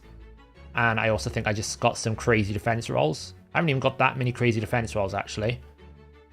She's in a HP banner, HP chest, HP, but she's still at 48,000. 4,800. So this is kind of like build 2, where you're thinking, okay, I kind of want just lots of HP and defense because I just want to be able to grow it. Now remember, the stone skin shield is based on HP, so more HP, bigger stone skin shield. That's option 2. Option 3, I don't know if I've got built, but option 3 would be a build similar to this. These are the types of stats you'd be looking for: speed, accuracy. Lady Kimmy I've got similarly built, but she's built much more speed. Speed, accuracy. What you're building in here is you're building very fast, but accuracy, because you want the stone skin to protect you from being debuffed, but give you enough speed that you can use your abilities. That's build 3. There is also a high resist build as well if you want to go, but those 3 are the general 3 uses you would have for stone skin you want to try and match together, right? I would say you definitely want to keep on your account 2 high damage stone skin builds and 2 accuracy builds. So I'm always on the lookout for, like this sort of piece here, I'm always on the lookout for accuracy main stat, speed substats. Platin's a bit different now because speed is kind of less of a priority. But this kind of item is what you want in stone skin to keep. And you kind of want to make sure that the pieces you're keeping have comparable stats together, right? When you get into my level of accounting, I'm looking for the right matching substats. So for example, in this piece here, this is actually a bad piece. I'm only keeping it because it's mythical, right? Because I've rolled damage with tank. That doesn't make any sense to me. You shouldn't have these things together. If that crit damage was, say, crit rate, not so bad, right? Because crit rate at least is a path to just some basic damage. If that was HP percentage instead of the one below, that's fine. If it was accuracy, you can run an accuracy resist piece, right? It's not a problem. Whereas something like this piece here, where was it? I had the piece here somewhere. This piece here, the resistance and HP is not ideal unless I'm a HP based damage dealer, but it's rolling the stats that I want together. So that piece is good. That's what you're looking for, is keep the pieces in the right place for the substats as well as the right substats. Like this piece here is great. Fast. It would be nice if that was accuracy, but it's not the end of the world. You're looking for the pairings more than anything else then. I tend to keep a lot more stone skin purely because I don't have an awful lot of it. So I keep it just because I need to start using it more often. But you don't have to keep as much as I've got here. Again, if I'm looking at percentage boots, I'm only really looking for like speed or crit rate, if I'm being honest. Like crit rate there, perfect. Attack percentage, these are not great, but because they're mythical, I've kind of kept them. Here, if that really, I would probably just sell, but sometimes you just want a slow piece, right? So there's lots of flexibility. Would you recommend a Romantu in stone skin or immunity? I think mine is in immunity. Yeah, mine's in an untouchable. So mine's running at 242 speed, 599 accuracy. I often pair my Romantu with Lady Kimmy, and obviously Lady Kimmy gives increased accuracy, so you can kind of balance it out. Actually, speaking of Ultimate Death Knight, I need to give him a piece back. I did kind of try and build like a snipe damage build with Ultimate Death Knight. I was trying to troll. It didn't really work out. Romantu is amazing.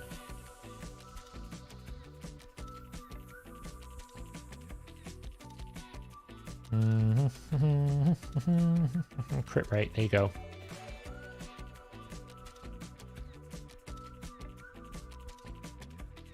How many days to get your Romantu set? I think I was okay. I was one of the first few in the clan to get it. My old clan. I've had him now for a very long time.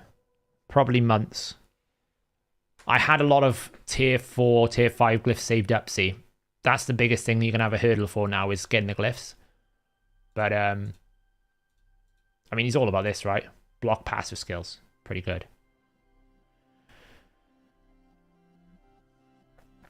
Protection set, again, yeah. Buffers, but also sometimes you might want a protection set for, like, self-buffing damage dealers. So I like, again, to keep a damage set for them. So we obviously need Venus. Now, Venus is kind of in a weird build. I don't really know what Venus is built for right now.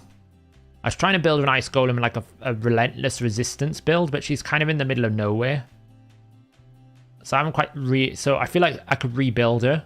But to be honest, she doesn't need to be alive.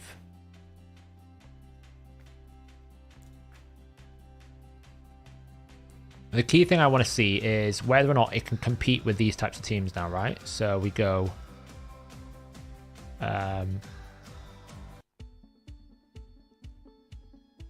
Cupidus. He's got Lightning Cage. 1-star Lightning Cage is crazy. So good. 50% chance to protect his buffs. I'm going to have Venus. Where is she? Then I think we kind of need some sort of shield protection as well. And my options are I can go Krisk, or I can go a Revive Blocker, or I can go an Asuga. I could put Venus in a bolster set, but I do use her in other places. She's in a bit of a weird place right now. So...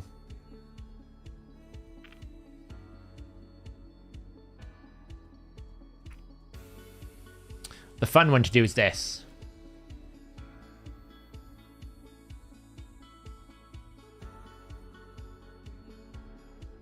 Yeah, I think he is in bolster. I need to check.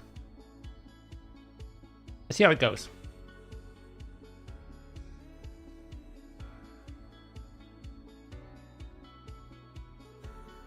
The problem is he's already lost a chunk of his stone skin. Look at that.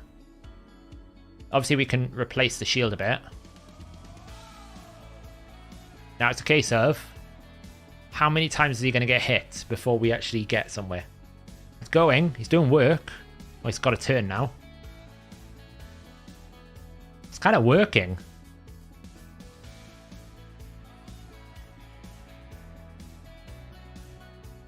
Did anyone check if Harvest Jack actually did something? I can't remember. I did 3,000 damage. I don't know. I don't even know where she is, actually. Cat somewhere.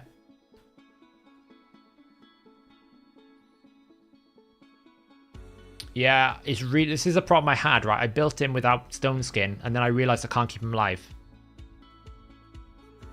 Like, this is where it would be a good test. I would need to drop Harvest Jack for Mithrala. I really need to change the blessing off Mithrala as well. I'll probably put it on temporal chains because sheep does nothing.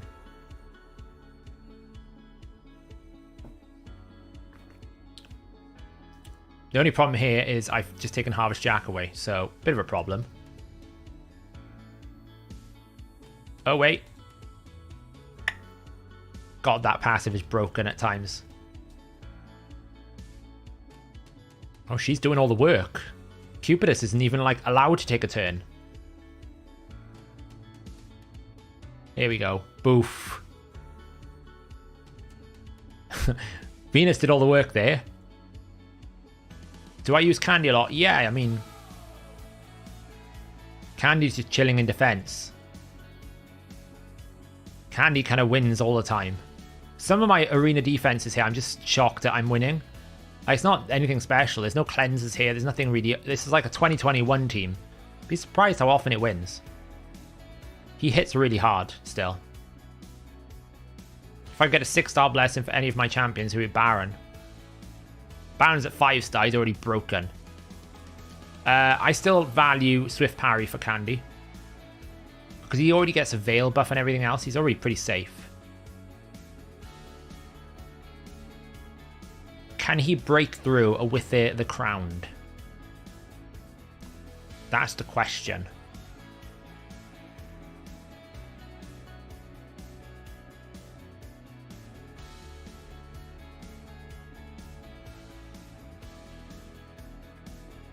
I mean, he's doing this without even increased attack up. That's what I've just realized. See, this is where you would want like a high accuracy bolster set.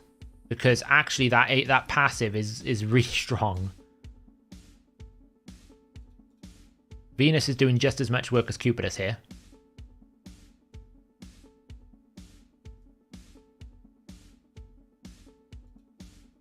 It's good. I mean, these are not meta teams, right? I'm not saying... I'm not fighting teams at like plat level, but I don't really care about that. I just wanted a competent Venus Cupidus team. The Stone Skin is keeping him alive. Now this will be interesting because I've lost the Stone Skin. The problem with Stone Skin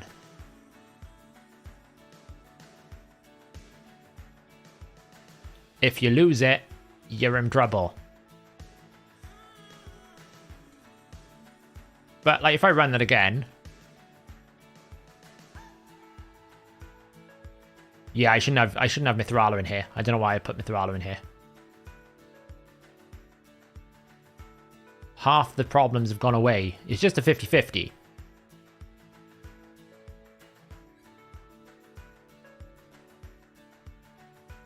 You'll always get it with Stone Skin, right? It's 50-50.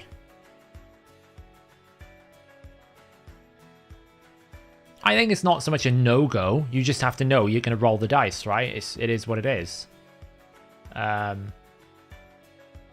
Like, obviously for this, it's an easy win because all I would do is just go Romantu, Morrigan. Where is she? Here's the chicklet. She is. Go Saris.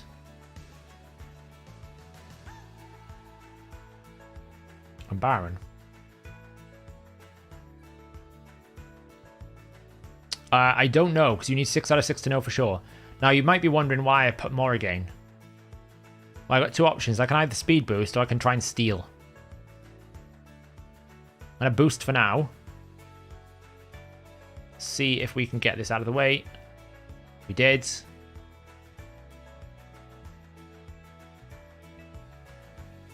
Another one.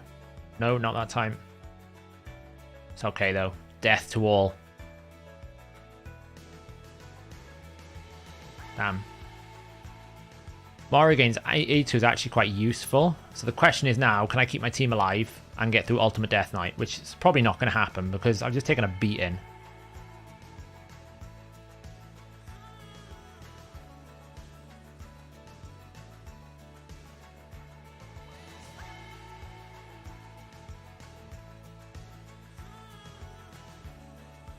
Eek.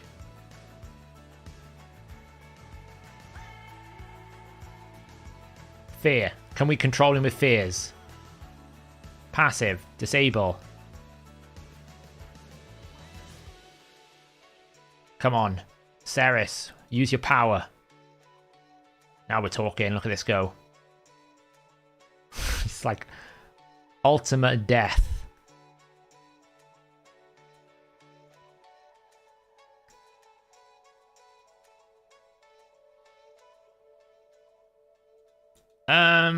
I don't know. I mean, I think the soul coins are worth it. Oh, what did he get a massive heal from? Stupid thing. Stop healing. Disable passive. Die. Why is he not dead yet? Stupid passive. Why haven't they fixed this bug? Seriously. Oh my god, he won't die. Why is he not dead? Thank you.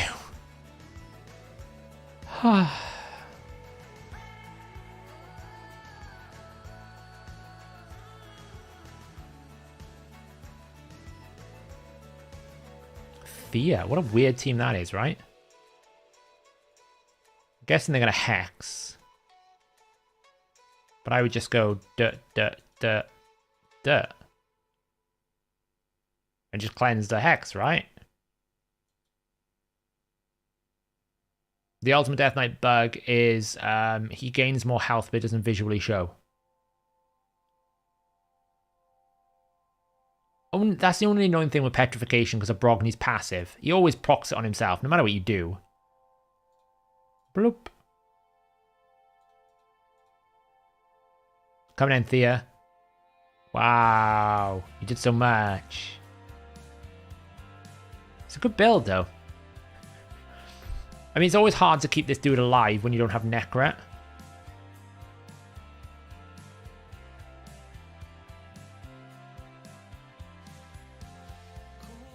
Mine's are like 50. I use Ultimate Death Knight if I need to just stop single targets. Otherwise, I don't use them.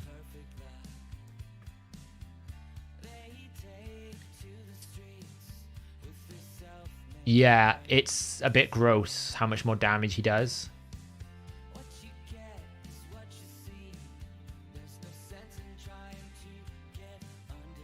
You can basically run... I can run my Baron without increased attack or decreased defense, and he one-shots everything. It's kind of gross. Oh, can we finish this team off?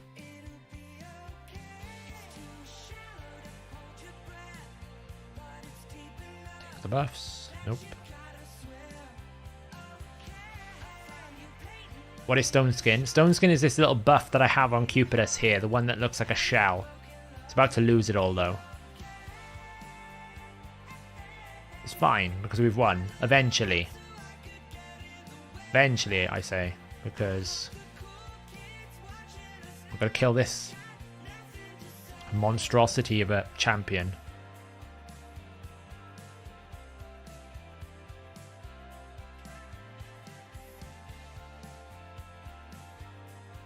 The only problem when you get slow like this, because you're just waiting for him to get back around to his abilities. There we go.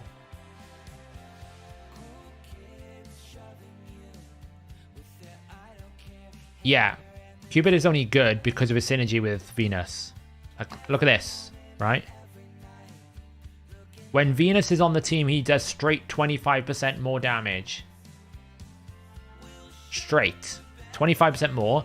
And his A1 will do 15% 15% more damage if there's any debuffs out. So he's getting potentially a net 40% damage boost. So that's insane, right? That's a huge damage stimulus. I'm actually faster than this team, right? Gross. So like now, because they're all got Hex out, I'm just going to be dealing 40% more damage. If I even get that far. About to find out, because I don't know who they're going to touch. And pop. Wait, why didn't we get like a... There we go. I was going to say, why didn't he attack? Yeah. He also counterattacks whenever he's attacked. And it's only when Venus is on the team. So Venus can die and he still counterattacks.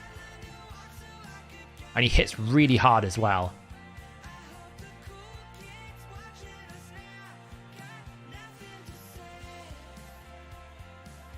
I don't know if I own the most powerful Baron. Probably Arslan owns the most powerful Baron. Have you seen Arslan's team? It's like, look at this. Mithrala works everywhere. Basically, you just stack a decent amount of speed on her. I always aim for like 200 to 250 speed.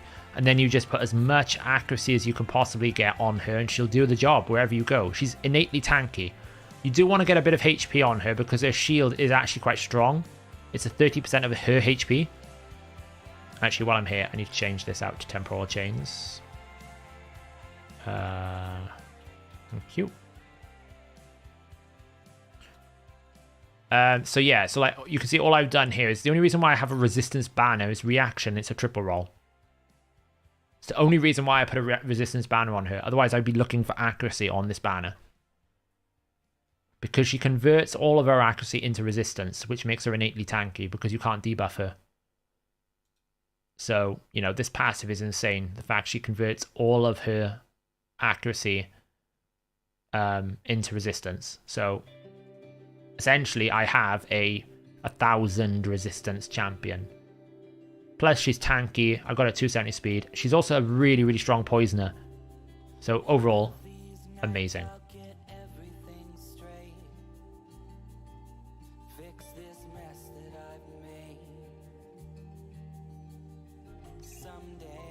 This is the disgusting thing about Arslan. This is why you cannot compete in Arena top 50. Let's just look at this for a second. Spot the problem, guys. Oh, he's got a third one now. Oh my god.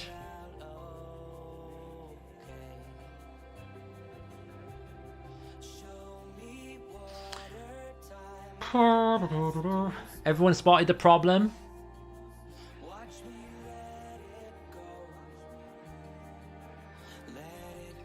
I'm pretty sure that isn't Frog. I'm pretty sure that's Arslan.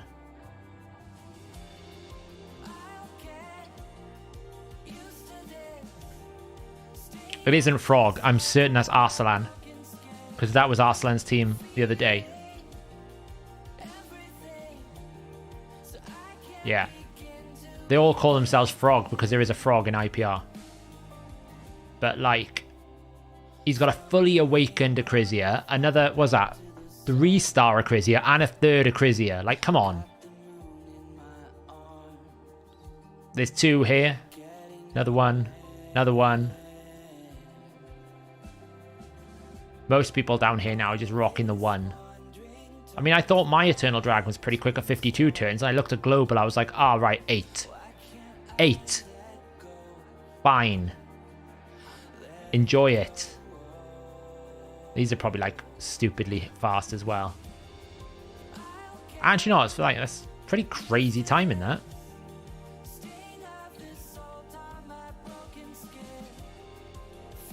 Yeah, it is Arslan. See you later, Felipe. It's just like, I mean, obviously Acrizia is Acrizia, so I'm not complaining about the champion. It's just the point of he's got that much awakened already. My Baron is probably not the strongest Baron in the game. Acrizia is just broken strong. I mean, why +4 it? It does more damage when you have 2 of them. So, right, we're going to do some Hydra. We're going to smash normal.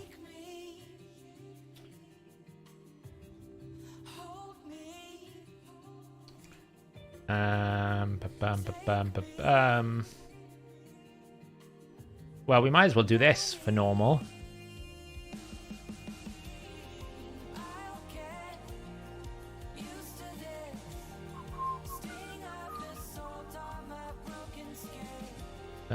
We do that.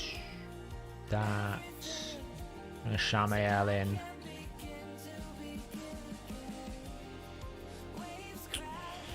What else we need? Probably like increase attack. Got that. We got that. Provoke. Cool. It's more damage, really. We might as well bring a leaker in. Why not? Tell you what, let's bring Fenax in. Why not? Have I done Brutal? Yeah, I did Brutal last stream. We were testing Nia out, and I thought I'll try it in, and we actually finished it in Brutal. We actually finished the run, so...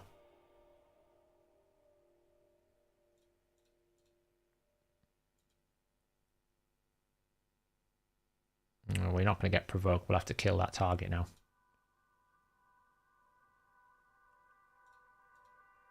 Boof.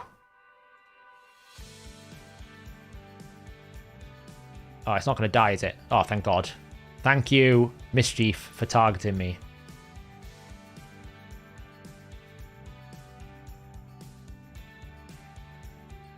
Let's just do that.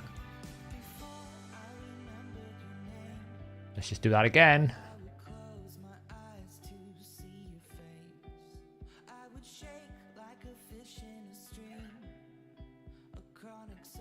Nightmare Hydra. Actually, the clan is starting to talk about it. So, I might, next time, try Nia with my Brutal team on Nightmare. I actually thought it was like a 40 million damage requirement. I didn't realize it was so low. It's only 36, so it's only a small step up.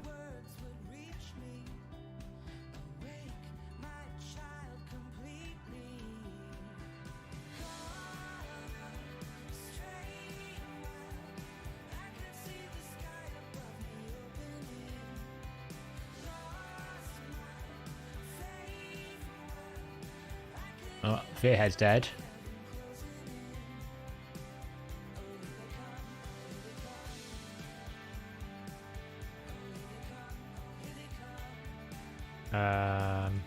Let's do that.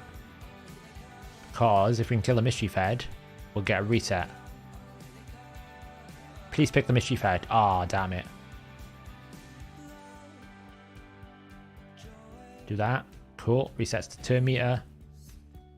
Now we see so much damage. Boom. 1.1 million. What the hell? Alika is going for some numbers there. Right, he's going to weak hit, but we'll see what happens. Oh, 869,000. Casual. No, Fenax is never touched. Fenax is a machine. Fenax is a king amongst men. He never loses his stuff. Look at this. 631, 686, 166,000, and another one. Like, Alika is a monster. Absolute monster.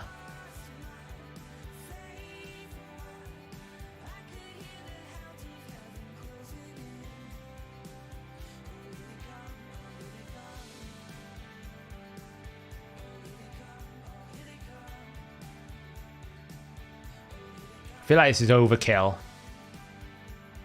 Yeah, ready? 1.1. We did 1.116 last time. 1.05 that time.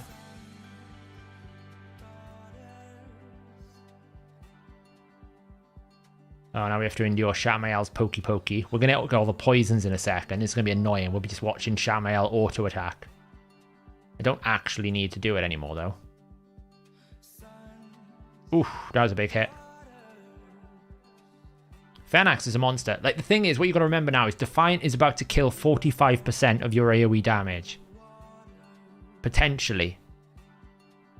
They can't nerf the Phalanx A1. He didn't provoke. And to be honest, his other kits are pretty good as well. Like this, you know, considering he just hit 31,000 through like 75% damage reduction.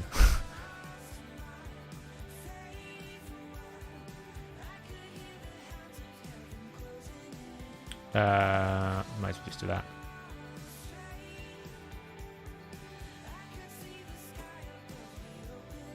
Blimmin' cleanse. How do you build Alika?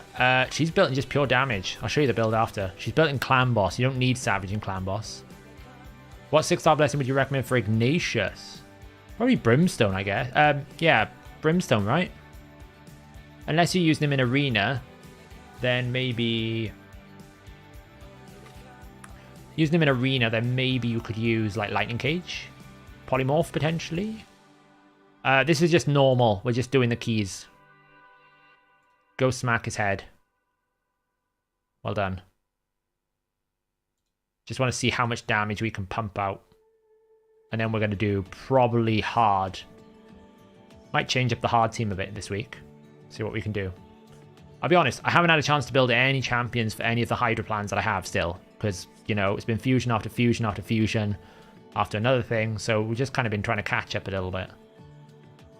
But I'm surprised by how well Cupidus is staying alive here. I would have thought he'd have been like the squishiest one, but he's like doing all right.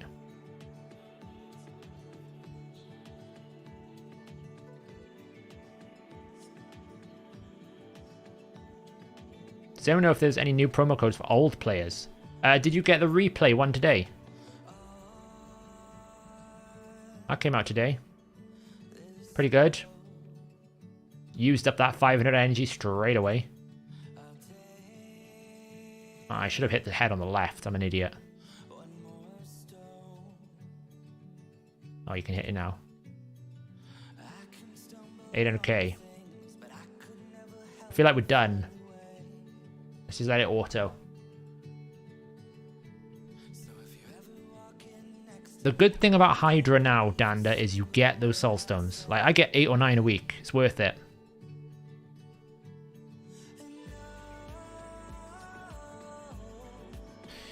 I'm only on the first 2 difficulties of Hydra, normal and hard. I think they are. But I pumped up some resist on certain champs. It's much easier. Was Trunda as big in Hydra? I guess not. I don't use my Trunda anymore. I actually actively took gear off my Trunda. Now that I have Constantine and Baron, I just don't have a use for Trunda anymore.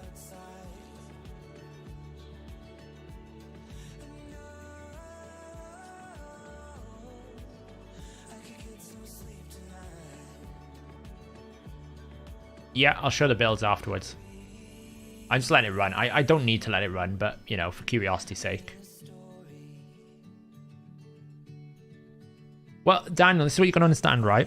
Doing damage is really hard now. As I said before, you're about to have a situation where everyone's AoE damage is about to drop by 45% potentially.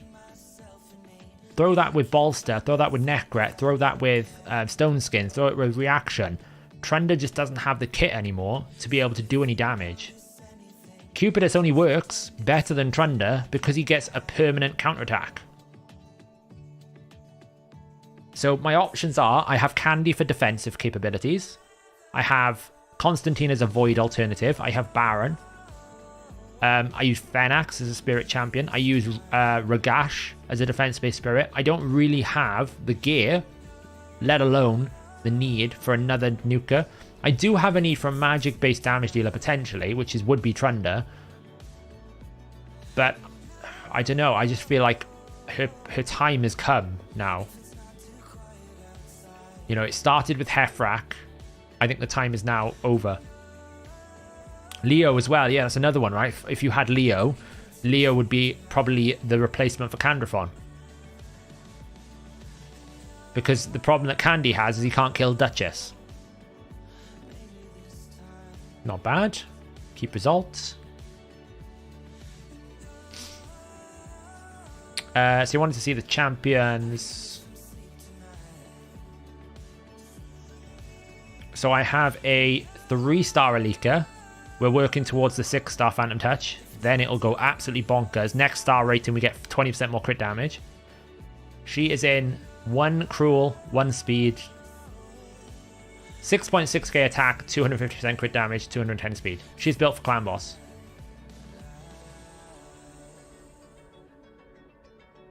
Pretty strong. She'll get 20% more crit damage soon though, so that'll be good.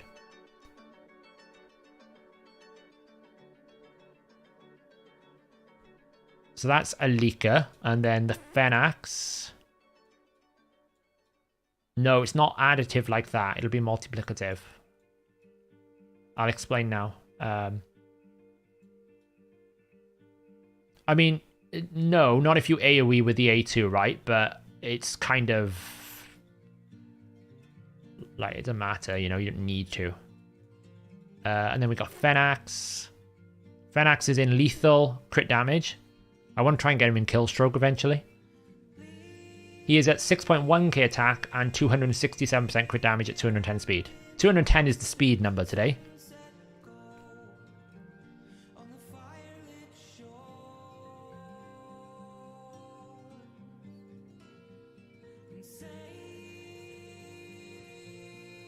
Hello from Switzerland. Wow, we're proper international. We've had Brazil, we've had Switzerland. We're loving it. We're international today. I need to get flags around me of all the different nations. So those are the 2 builds there. Would Trunda's A2 stock up go because of her A2? I mean, Trunda's A2 will do more damage on Hydra when if you kill, you kill the heads, you can abuse that, right? But like, for me, Trunda these days are just useless.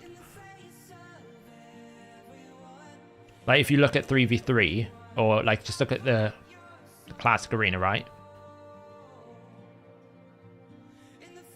We're still early, but Trunda is not killing that. Trunda is not even getting close to killing that. +4, 6-star Awakened Rotus. +4, 5-star Awakened Duchess. +4, 2-star Awakened Siphi. +4, 2-star Awakened... Nobody's touching that. The only way you kill that is you wait. Same here, you wait. And Trunda's goal is one-shot someone. Once Trunda one-shot, she can't do anything.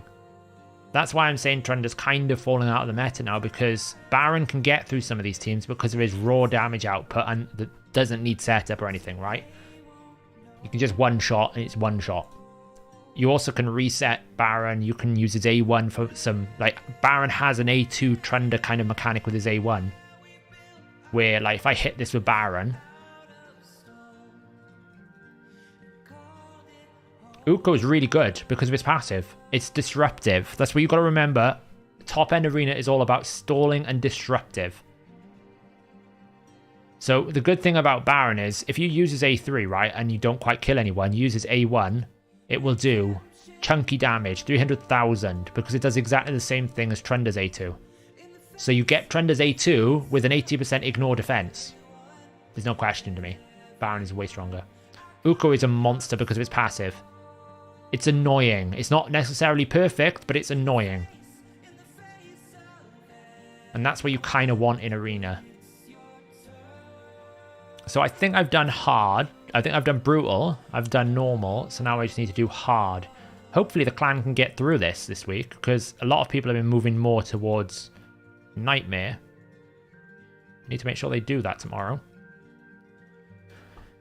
So we need a team. I feel like Duchess is a good option here. I really wish I had like a 6-star. Like this 4-star, I don't know what to do with it.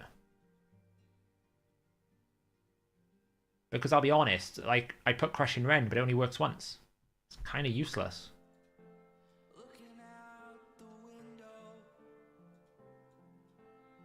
Oops, what have I done?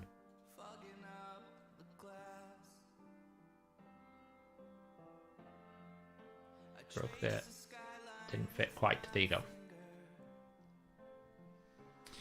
How to build Uko for Arena. I think you can build him multiple different ways. You could build him Stone Skin if you want. I can't remember how I've got him built. Where is mine? Mine's still in... Mine has not progressed from the last time we looked at him, like 3 weeks ago. I've got him built at 240 with accuracy, basically. But he's not leveled up at all. Like, that would level up. I'd probably build him one of these to keep him alive. Mine's nothing special, really. Like, look at all these champions I've got to backlog to build. I've got to build him at some point. I've got to build Snick Track for content. I need to build my Riho for Arena. I need to build Val for Fire Knight testing. Uko for Arena. Morrigan I kind of built. Raglan I need to build. Tomoa for content. Valkyrie for something. I've got a second Vogoth I need to build. Dwedan. We're still building Nia. I haven't had a chance to do any more masteries on her. You know, we're still working our way down here. I can probably take that now, which is good. But we're still working our way through that. You know, we're going to need more. So many. I'm going to have to take a break, so... Does Gurgo have a place? I think so. If you wanted to build champions up for somewhere such as Hydra, how would you decide who to build? So it depends. If I've got a Seer, I'm building control, right? If I know I can kill them, I just need to control them. I'm building champions like Gurgo. You know, I'm building champions like Krisk. I'm building champions like Ragash, who's got a stun. I'm building champions like Bivald, who's got a provoke. I'm building people to control. Maybe a Nia with a stun set for that A1 decreased speed, right? I'm building those types of champions. I want to control the waves. Doom Tower Hard is all about control more than anything else. Unless you've got the ultra nuke teams where you can run like double Kaimar reset teams, normally it's all about controlling your way through. Hey Micha, sorry, I almost messed that up then. Welcome to the stream. I don't know if I can teach anything to anyone here, but people seem to come away with good impressions and learn some things, so hopefully. Who else is cruel in the comp? Which comp are we talking about, Swagger? Hi, Saf. A good overall build for support could be 60k, 3k defense, 210 speed, and 300 accuracy. What content area are we talking? For non-arena? Yeah. So, accuracy-wise, if you need it for Hydra and High Doom Tower, you want to be about 350. For stage 25, you want to be around about 240 clan boss area. 210 speed is good, but again, if you want to be like going first in the top of hard Doom Tower, you need 255 or 56. The HP and defense is about right, I'd say. Oh, right. Yeah, got you. So you're saying go cruel. Yeah, I could do. He doesn't get much AoE out though, does he? You want AoE A1 cruels, I feel like. Yeah, so like one of my first teams I used to run, for example, was Sylar, Umbral, Seer, Duchess, Lydia. And the idea is Umbral and Sylar together would ensure that I'd stagger it. So I'd have Sylar's A3 in time for Umbral to get a provoke back out, and we would just control the waves. It's slow going. Sometimes you have to drop the Seer because you can't afford the nuke. But if you've got those difficult waves, sometimes you just need to slow kill someone one by one. I used to use like Godseeker in area as a damage dealer because she's defense based. She does hit quite hard. There are better damage dealers out there now for defense based than there ever used to be. So, what stats do you need for Seer for Doom Tower Hard? I mean, I can't really talk because my Seer is broken strong because I've got her 6-star fully awakened in 318% crit damage lethal. However, if I was to advise what you need, somewhere in the region of 280% crit damage in Savage, 200-ish speed is good. If you can get higher accuracy, it's good to have, but don't depend on the enemy's accuracy. The enemy's buffs depend on your own. It's more the team she goes with rather than her herself. Like, she can nuke pretty comfortably. Yeah, Mithrala is really good because of the passive. The only thing with the passive that Mithrala has a problem with is when they get petrified, you actually reduce their incoming damage. So it takes longer, but if you want control, petrification is a great control ability. Yeah, Silo and Syl work. The only thing I don't like about Syl's A2 is it's a bit 2019 stun. It's not guaranteed. Versus someone like Ragash, right? Which is more of a newer champion. It's a 100% chance to place. You've also got someone like Astralon, Basilius Rowanus. There are better champions that can stun now than Syl, but her passive healing is really good. See you later, Syl. Has anyone know how to upgrade the optimizer format without having me to delete it and install a new version? I think at the moment, Solo, the only way to do it is you have to download the new installer for Mac. We try not to do too many extractor updates, but sometimes we have no choice. Obviously, when the game gets updated as well, we have no choice. But we try to keep it to a minimum.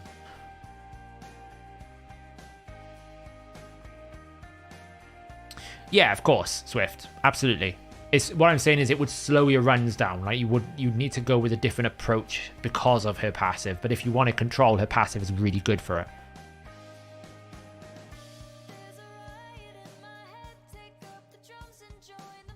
Yeah, it's just Syl's just a classic example of a 2019 champion that probably has fallen a little bit behind the curve. Would I build a second Syl? Probably not. I think I have a second Syl and I haven't built her. Right, so what are we going to build here for this team? Like, I want to kind of change it up a little bit. I want to try and see what different builds were. I'm always used to running this kind of team, and I just feel like, you know, it's a bit boring. We could run, like, crit rate, counter-attack, that would slow it down. Mithrala could be cool.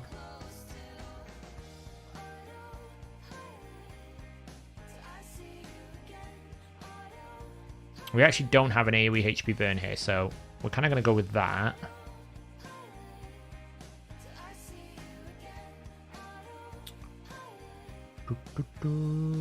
I think we go with Husk. Where is Husky Boy? Which one is it? Oh, I need to mark my ones. It's not him. It's him.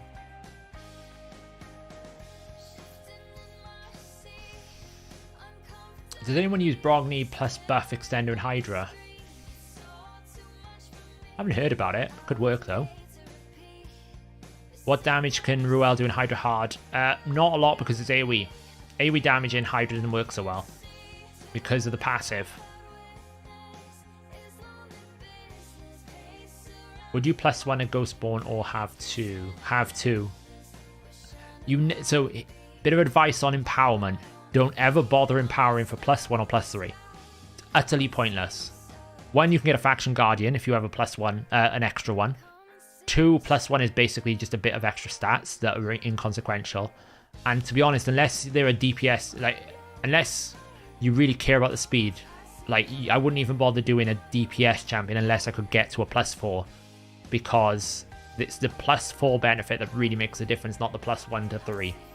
So just don't bother, keep your Faction Guardians. Sometimes you might have a use for a second Ghostborn as well. I did pick up Nia, not just for Hydra, but for everything. She's locked though, I can't use her for this one. We used her in the last stream.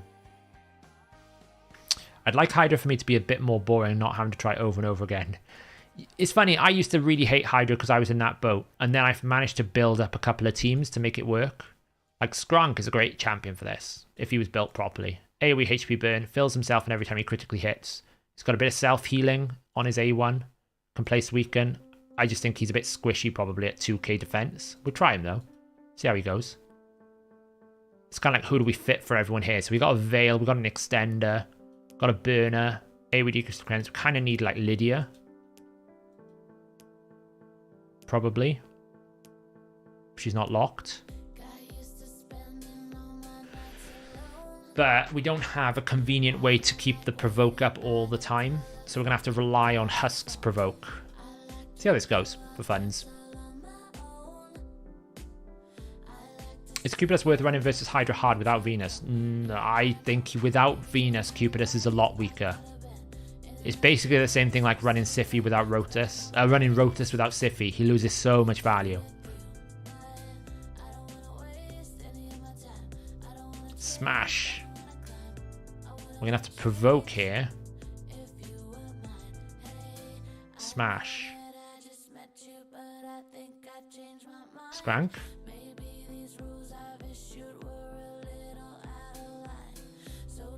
I'm curious to see how Skrank is going to do in such a squishy build.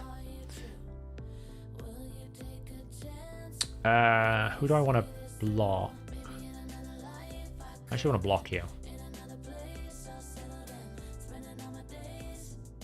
Do you think the main website or optimizer could host a standalone calculator for typing out hypothetical builds masteries for damage? What do you mean by hypothetical? Can you like expand on what you would be looking for it to do, or what you want to be doing with it?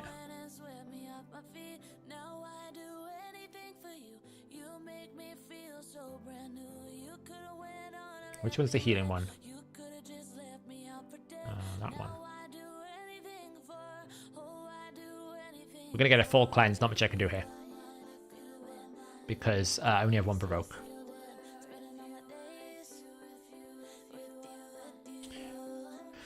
Whoa. Get to plat if you're not a spender. I mean, you can get to plat. So, like, plat in itself has its own tiers. So, platinum 1 to 50 is a completely different platinum from... Oh my god, he's just stolen everything. Can I get a provoke out? But actually, let me free regroup, because I think my problem is I don't have enough accuracy on my husk. Let's build a change there with husk. The biggest problem with platinum is there's divisions within platinum itself, right? So platinum 1 to 50 is a completely different way to play the game from platinum 50 to platinum 100 to platinum 50, and then platinum 500 to platinum 100 is different again. So you could probably get into platinum 500 to 100 if you get the right champions in your account. You don't necessarily need to spend loads of money to do that if you get lucky, right? And I think even if you don't have like the S tier champions, you can sneak in. If you want to be at all competitive, if you want to win platinum, I wouldn't even pull shards, I'd buy an account. Against the rules, but that's what I would do. Because there's just no way to compete with something like you just saw Arsalan's account. He's got like 3 Acrisias, one of them's already fully awakened. You know that's the kind of money they're spending. So, but if you want to just get into platinum, I think it's perfectly viable to do so. Where's my husk gone? There. He is number 1. And I need him in an accuracy. Oh, he is in an accuracy thing, but he's resistant still.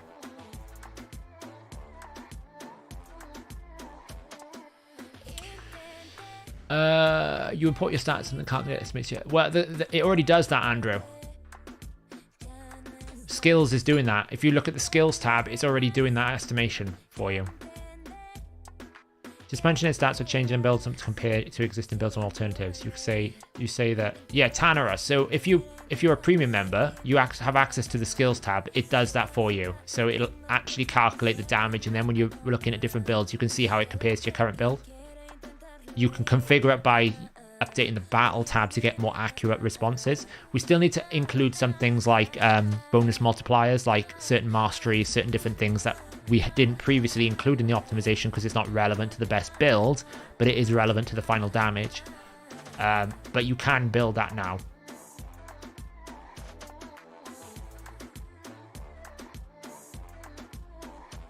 Shinny in Mad is free to play. Was he free to play his entire life though? Like, how strong is his account? Did he buy his account? That's the questions. A lot of Mad that I know, have purchased accounts in the past. I don't know if he has. I'm not saying he is, but but just by saying he's free to play and he gets 3rd, it's really dependent on his account. As I said, you can get in there if you have really good luck. Earbad is a great example, right? Not to say that he isn't a genius at free to play, but he's also got very lucky with the champions that he needed, which meant that it made his free to play journey even easier, right? So he can compete because he can min-max much easier into just certain champions. Whereas if you don't get lucky with the right meta, take someone like my account, where actually I have none of the meta champions, pretty much. I don't have a Warlord, Siphi, Nekret, Rotus, Leo, Yumiko, Kaimar. I don't have those champions. It becomes much more of a challenge. I pulled Trunda after I already had Constantine, and honestly, I freaked when she came out. It's been a month and she's still level 2 5-star. Yeah, Constantine is better in my opinion because he's Void and his A3 is stronger. Yeah, Swagger, I might do that.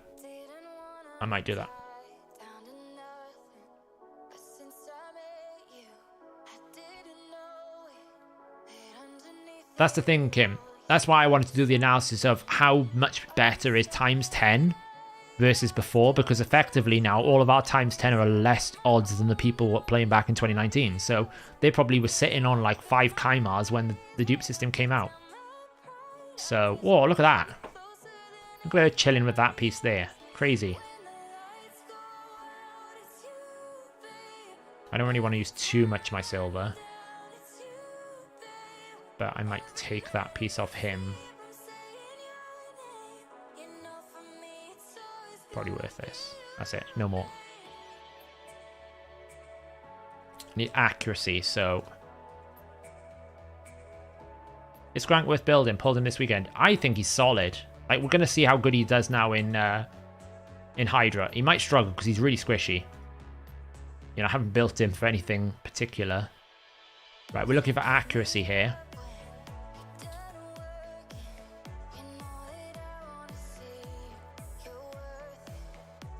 Oof. Oh, do I take it off him? I'm not really using Vlad right now, but that's really strong. I can't not take it off him, right? I'm going to waste more silver here now. Look at that, guys. I'm already down. I started the night on 14 million silver. I'm down to 2. We need some sort of more silver injection. Right, that's better. 267 accuracy. It's not great, but it's better than what it was. I don't even know what build he's in. I wonder if I can glyph any more accuracy up, just to try and make this easier.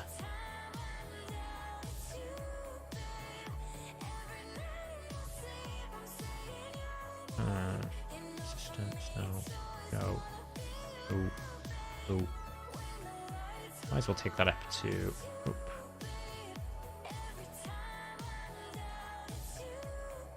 Yeah, it's really painful at the moment for me. Like, it's what's actually slowing me down from doing stuff, because I get a little bit and then I lose it all.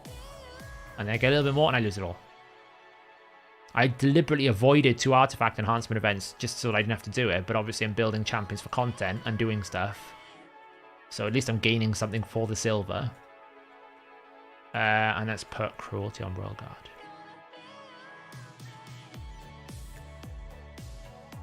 I mean, he'll get the crit damage as well, right? So, does he get crit damage from cruelty? There you go, he gets 20% more crit damage. It's actually a very good benefit. My Royal Guard is in some weird build. Don't ask. Don't tell. It's a bad build. I don't use my Royal Guards that often. Right, let's go again. Same team.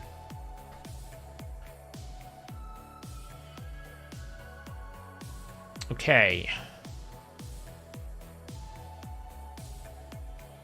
So again, we just want to nuke. We need to do a provoke to start with. Nuke. Now watch the damage here, right? So he's AoE. Keep in mind the Suffering Head is up, right? So the Suffering Head is reducing a lot more AoE damage here. 45 to 70,000.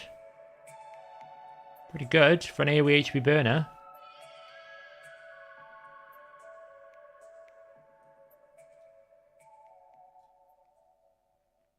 I can't remember what his passive does, actually. I need to check that.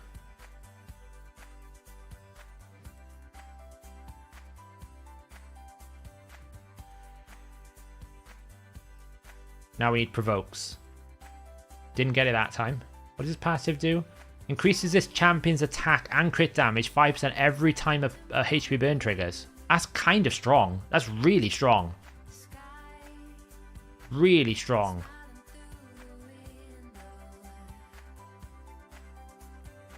Now the only problem is, I think we're tie-breaked for buffs here. So we'll have to see how this goes.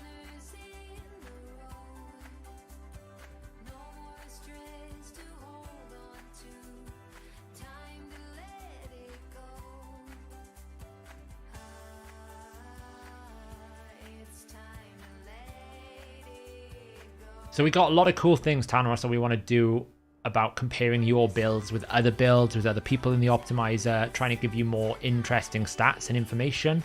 So a lot of that could be relevant. He's resisting still. I thought I had enough accuracy. Probably not, because I don't have an accuracy aura.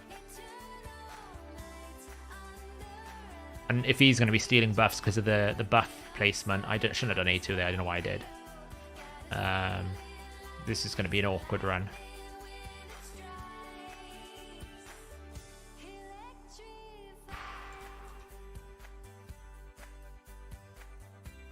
Can't provoke now. We can't do anything. I just hit the heads. Do you post all on stream for users? No, I don't really, to be honest. I don't like logging into people's accounts because I kind of mess it up every time, as we saw when I leaked Fiction's login information. That's pretty bad. What Doom Tower bosses do you farm? Rotation 1, I farm Untouchable, the Scarab. Rotation 2, I farm the Griffin. And Rotation 3, I farm Dark Fae.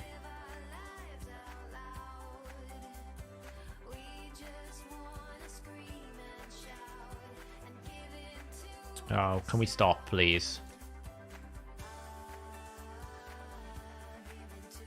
Well, the good news is they're about to run out of buffs. I'm not sure this team is very good because we can't control the main problems.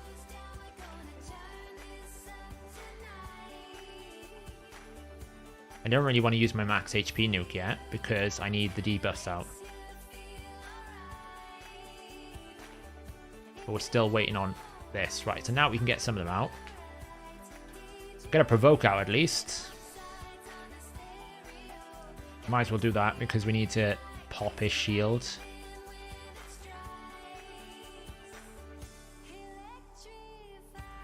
Let's just do that, pop his shield.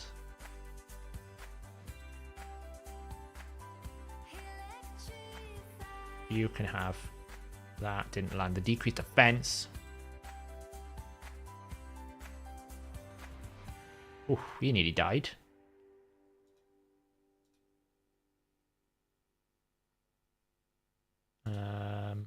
Provokes. Come on. I need more accuracy on him. Anyone able to check quickly for me how much accuracy I need to be able to land the words are coming out of my mind. Anyone know how much accuracy I need to land provokes on this left head here? I gotta be close because he had like 270 odd.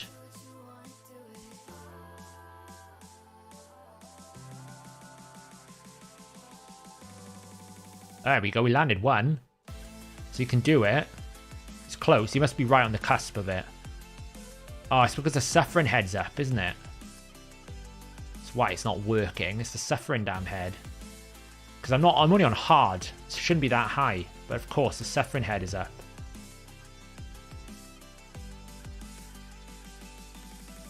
Well, so far, Skrank is kind of staying alive, which is good.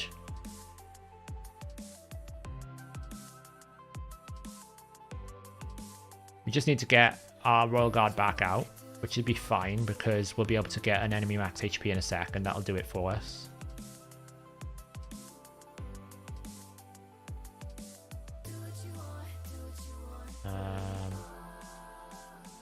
Oh, we landed it. Nice. Enemy max HP. Royal Guard's out.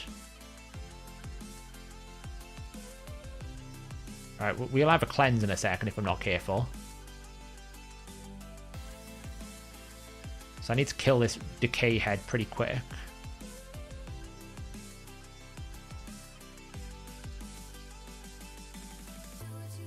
Oh, he's close. Oh. So close.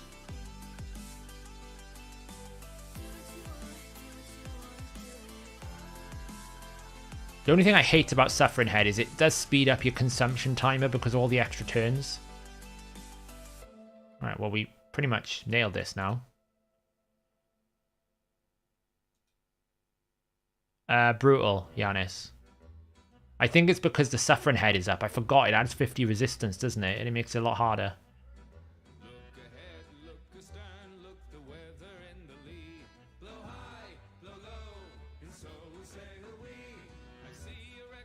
I haven't pulled my Bivold yet, Swagger. I haven't found the right moment to use it, so he's still stuck in the old vault. Like, Skrank is doing really well. I thought he'd be dead by now, but he's doing well. He's staying alive.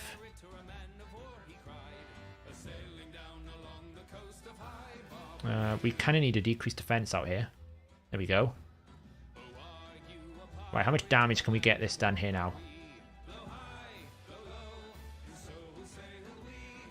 I want to save my enemy max HP. That's a tip here for you guys. Don't use your enemy max HP when heads are dead. It's pointless. You gain nothing. Because you're still going to get capped at 10% because the enemy max HP. It doesn't really matter.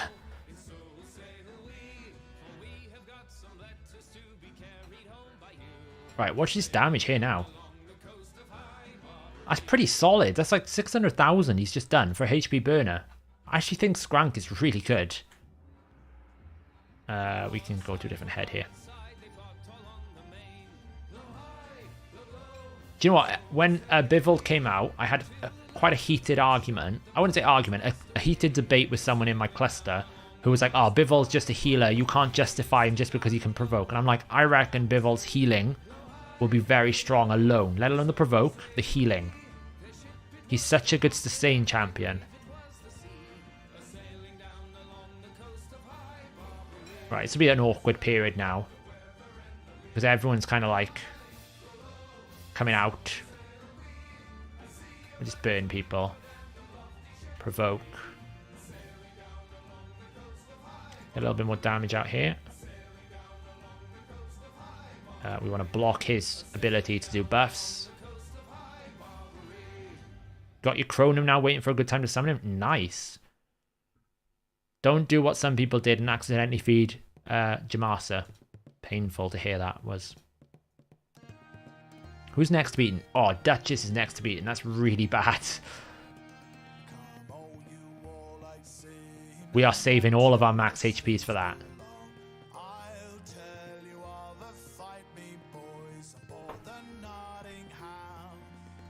Right, now we kind of want Duchess to be eaten before the head on the right takes a turn because we don't have a provoke up. Get lucky, please. Ah, we resisted. And we got provokes out. Oh, this is going to hurt. Skrank could be dead. This is not going to be great. We're about to get full cleansed and he's going to get his buffs back.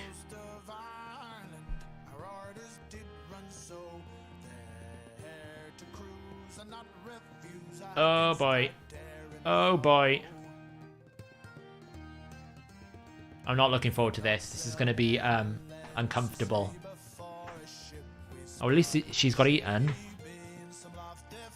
Ah, it wasn't quick enough. Okay, it's fine. We're not in a big bother yet. Get that out.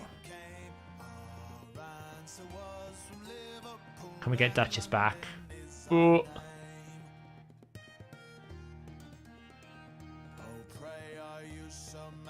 Oh, it's all going to fall apart because of bad RNG.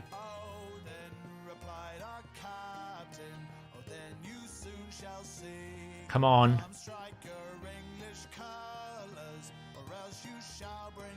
Come on.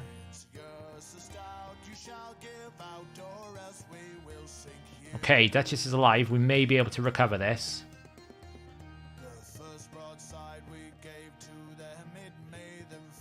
Right, let's... If you're going to kill him, just kill him before I have to revive. No, okay, you didn't. Right, revive. Can we get a provoke? Yes. Okay, good. He needs to not... That's perfect. Of course you... I haven't done that. Okay, so now we just need some decreased speed. I think we've recovered this somehow. I feel like I want an enemy max HP. My mind is a reflect up. That's kind of bad. Sorry, I had to focus then.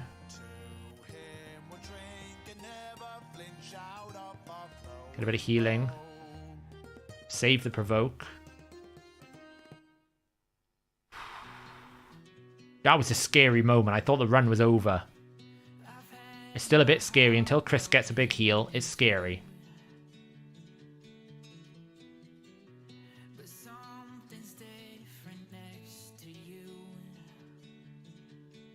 Oh, he's taking a beating. Now I can do an AoE max HP. Oh, he's lived. He's just about lived. You get a provoke out now. Oh, well, that was touch and go.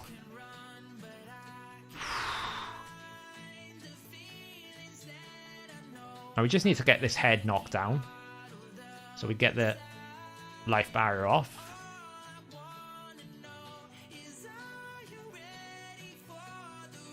We're going to take another hit in a second, but it's okay this time because he's actually got block buffs up. The problem with last time is I couldn't get the block buffs up in time. I'm actually really legitimately surprised Skunk is still alive. Like, he is built for 2k defense. He is not built for damage here. And he is holding on.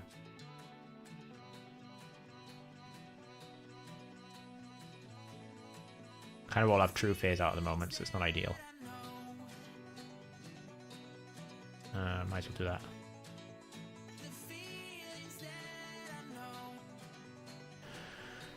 I have Theodore for the Dragon Tourney. I can get gear, farm, and milk rewards. Ah, there you go. Plus, that's a win. Oh, damn it. If that had landed, I would have killed him. Like, look, he's not actually taking an awful lot of damage. I know he's got ally protection up, and that's helping. I'm not denying that. But he's just not built for damage, for tankiness at all, and he's doing a lot of survivability. Yeah, of course, like, Strengthen is 25%, Veil is 15%. It's reducing his incoming damage, but he doesn't have an awful lot of defense. I know it's, like, a little bit disingenuous for me to sit here and say, oh, he's like an ultimate tank, but considering the build he's in is what I was saying, he's not like built for any form of defensive capability. 5 and a KA1, I'll take that. I didn't think this team would 1-key. We're gonna get another cleanse in a second, aren't we? Anyway, to search for the fastest champion in the optimizer. Do you mean find your fastest build or find your champion with the fastest gear on? Provoke. Oh, we resisted. We're going to get a cleanse. Just at an awful timing as well. Oh, maybe we get it out in time. We got it back out in time. Actually, it was quite good. And Duchess passive, yeah, it's fair, Justin. Maybe if the team is just keeping him alive. Cat, what are you doing? Yeah, like, don't get me wrong, I'd actually build him a bit tankier, because the thing is, you're going to get a lot of damage from his passive, because he's got a ninja-esque passive. The fastest build champions. Yeah, if you go into the optimizer, hang on. If you're going to champions over here, and if you order by speed, it'll find your champions with the highest speed. See? 372, 356, 347. If you do that, okay? Order by speed. That'll get you the fastest built champions.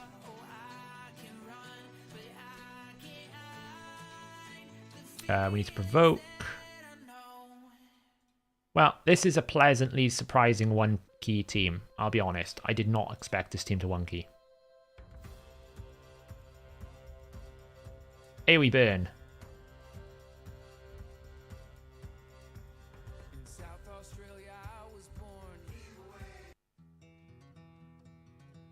Enemy max HP nuke. I shouldn't have done it then. That was a waste.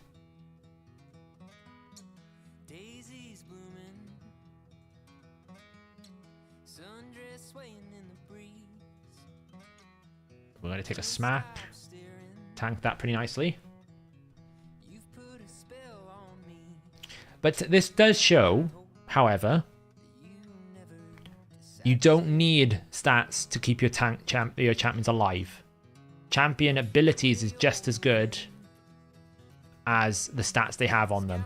Having Strengthen, having Veil, having Duchess passive, having these ally protection effects out can have just as much impact upon your ability to be successful as the actual build itself. It's less about gear sometimes and more about the champions you have. Do I have Salad? Yes, I do. I have actually 3 of them, I think. Oh, is it a premium feature, that sorting? I didn't think we added that sorting as a premium feature. Maybe we did. There's so many things in the optimizer, it's sometimes hard to keep track of what is and isn't premium.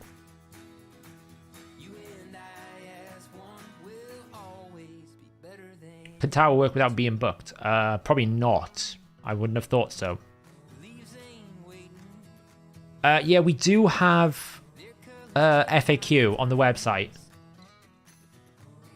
What I'm saying is sometimes I forget myself what we have premium. Yeah, in the optimizer FAQ, there is a short list of things that are premium. Probably we need to actually make it a little bit more front and center. We tend to focus more on features than we do like ease of use sometimes, which is actually bad. We should probably at times refactor back to, you know, things that are, hey, this does this does that. It's like finding a balance between things we want to develop and things that we already have, and you know, it's challenging.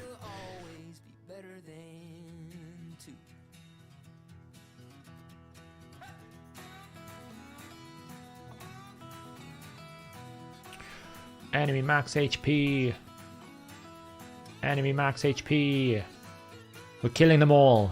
What a team. I'm really surprised by this team.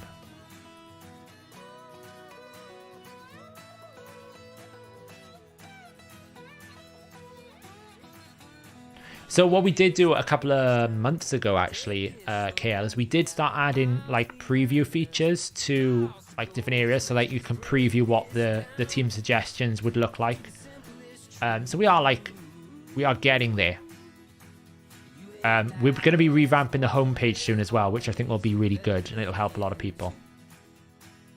So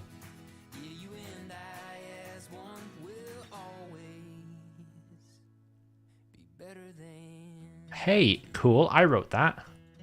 There's actually no. It's because, to be honest, we've developed it so quickly. I think we've developed beyond sort of remembering we need to do guides a little bit. Is that the right way to say?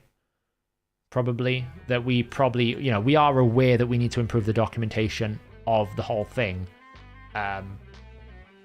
which is what we're doing bit by bit. Right, we're working on it.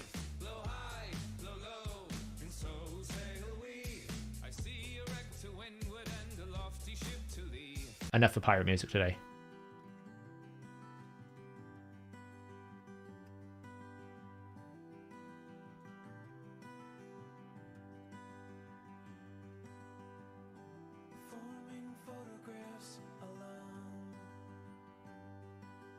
Acrisia's max damage should automatically set high HP boss as the enemy. You mean in battle? Are you talking about optimizing Swagger?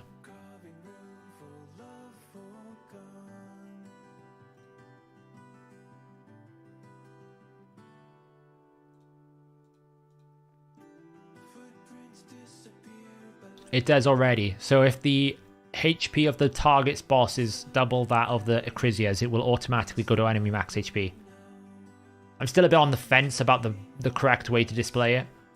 Like, to some extent, I feel like if you select boss, then maybe it should auto go, but we did it based on max HP, or I did it based on max HP.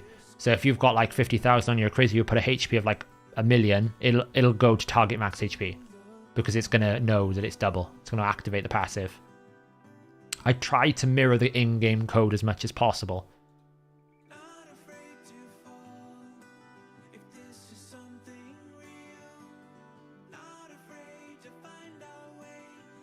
Right, we're done here. We could go on for a while. We don't need to. We'll do one more enemy max HP.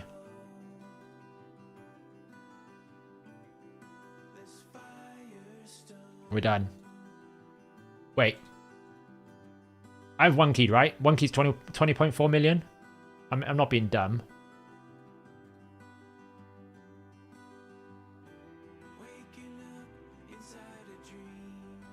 Hard is definitely 20.4 million, right, guys?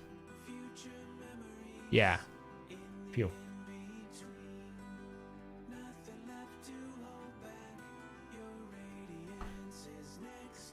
Skrank outdid the enemy max HP champions. I know he's got HP burn,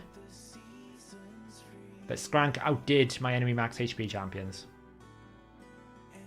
And it's hard, right? Okay, so like I suppose you gotta kind of go, well, you get less value out of enemy max HP at hard.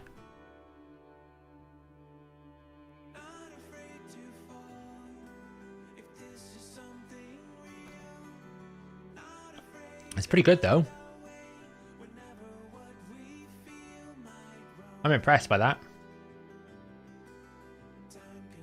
Well, that's Hydra done for another week. Hopefully someone in the clan will hit Brutal. But we did 38.58 on Brutal. 24 million. We could have gone longer. You know, he was only in Cruel. Wasn't in Lethal or anything. Pumped out a cool 24 million there. How is my Skrank built? Is he in my thing or is he in the vault? Skranky boy. There he is.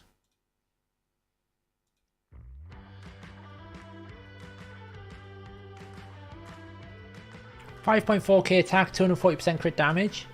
I wouldn't say he's in anything crazy. But he is quite squishy, right? 30k HP, 2k defense. Like, it just shows the power, I suppose, of Veil, Duchess passive, Strengthen, Ally Protection to keep him alive. Because he was never really in any risk of dying at all. This is really nice as well. You get a lot of value out of this. Because it's all multiplicative, right? So, if he's at 240%, he's going to end up on 300% crit damage. If he's at 5.5, you know, 5.4k attack, then he ends up on 6.7k. So if I min-max him harder, I reckon he could do a lot of damage. Yeah. And he's landing the burns on that accuracy.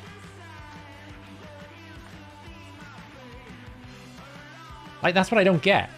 So low accuracy, he has less accuracy than Husk, yet he was landing burns.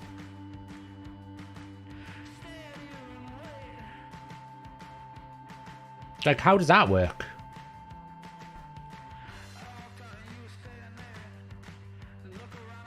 Is it bugged?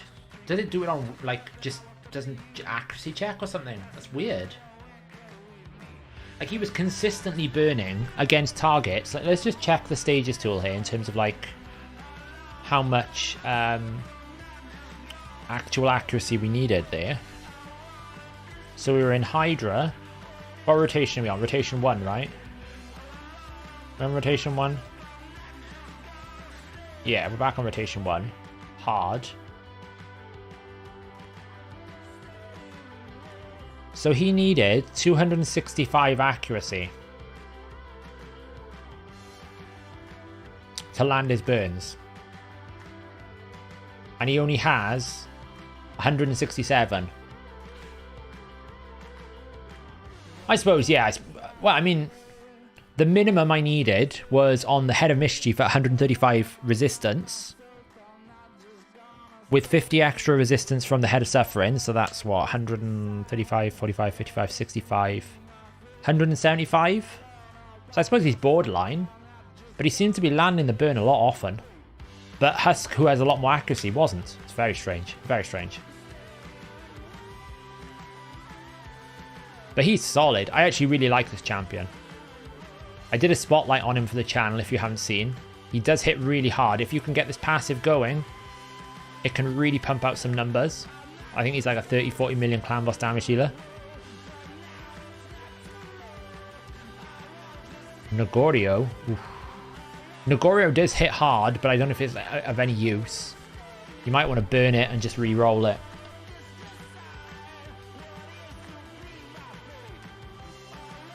Yeah, I suppose, Carlos, but I just felt like it was happening a lot. What set is that dark new guy? What set is that dark new guy? What do you mean, sorry?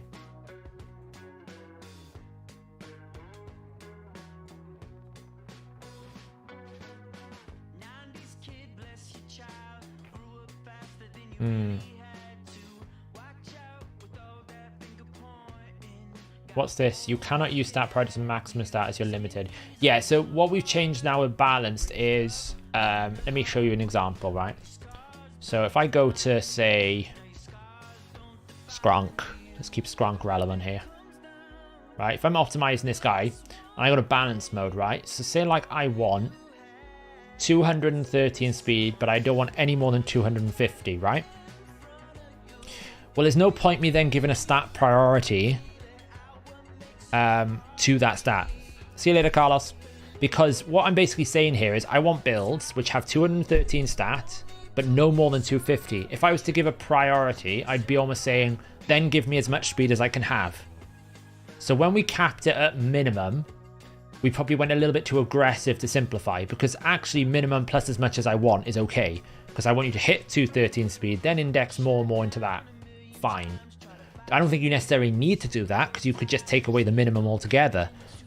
But I can that is okay to do that. But when you have a maximum plus importance doesn't really make sense, because the maximum is capping it, and then the importance wants to exceed that cap. Well, it can't do that because you've got the cap. So that's why it's confusing. That's why it's cap. That's why we've disabled it for the maximum, because it doesn't make sense to the optimizer, because he's going, well, you don't want more speed than this, but then you're telling me to go and index and prioritize more speed. It doesn't make sense. And we've also disabled soft cap, right? Because you've given me a cap, so the soft cap is no longer relevant. Yeah, to be honest, you don't really need to. Damage mode especially, you don't need maximums, because it will index towards the highest damage build, which will mean it will try and suck stats out of things that are not damage. So if I put 200 speed in damage mode, like for example, if I just go here now, and I say damage on his A2, right? And I say 213 speeds, if I get rid of the maximum, it's going to return me pretty much builds that are going to be based around 213. Let me just take the banner out because that'll speed things up.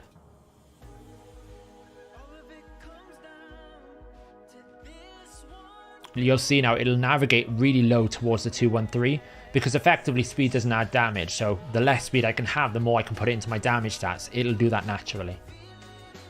But for the cap on the balanced is because it doesn't make sense for you to basically say, give me more of this stat, but don't give me more than this number. You just put the cap on it, then it's better.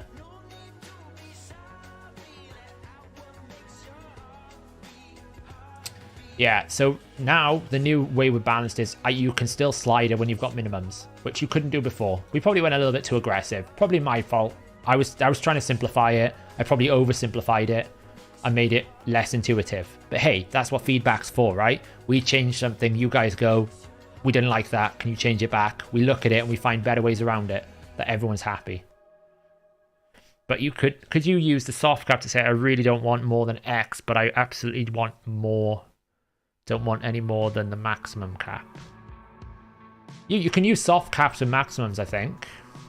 Or I may have disabled it. I think Winston Wolf asked me to disable it because he said it didn't matter or it didn't make sense and it only added weight to the optimization call.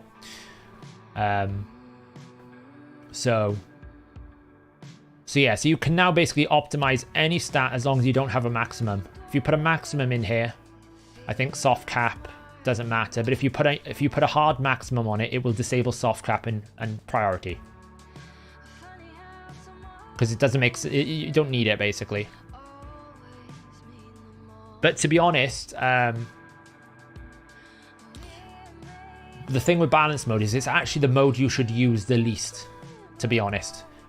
You should use damage mode if you want to deal damage, use survivability if you want to survive. Balanced is only really for like your solo farmers, the ones that kind of need a bit of everything. Good luck, Nick. I'm sure you'll be great. What about optimizing masteries? You can change some of your masteries here. If you want to see what you would get if you ran with tough skin instead of a support tree, you can do that. If you want to see what you'd get if you run with iron skin, you can do that. We only include stat-based masteries because that's only relevant for the optimization flow. But we probably need to, at some point in the skills tab here, also include the multiplication mastery so that you get a more accurate damage assessment of how much damage your ability is going to do. So if I basically set my clan boss target here at 1292, which is a fully maxed out cruelty, and then we do like decreased defense, weaken, and we have like say an attack aura of like 33%, and I have crit damage, you can see how it like adds up.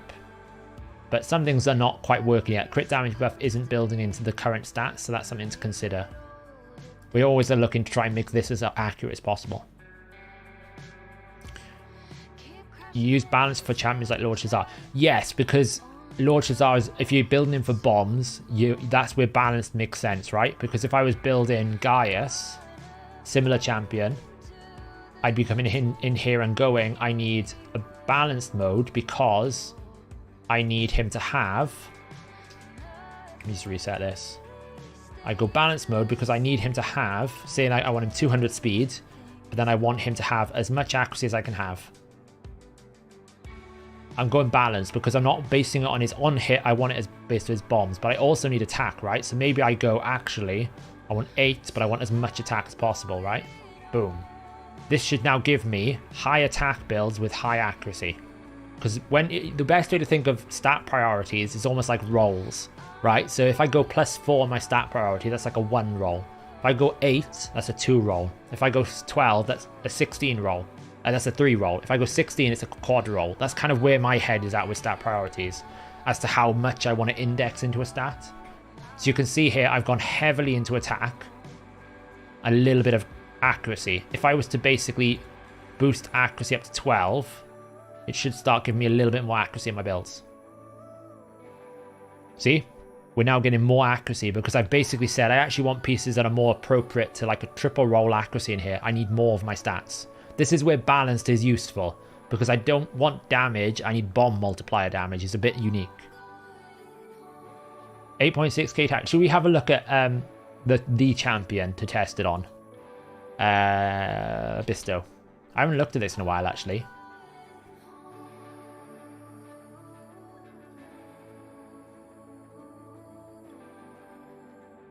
How much attack can I get on my Bisto?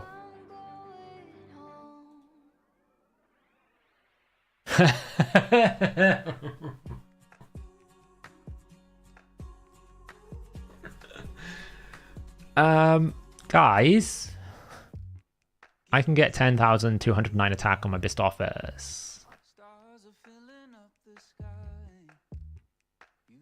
I mean, he's totally useless, right? See ya, Dreadnought. Thanks for hanging out.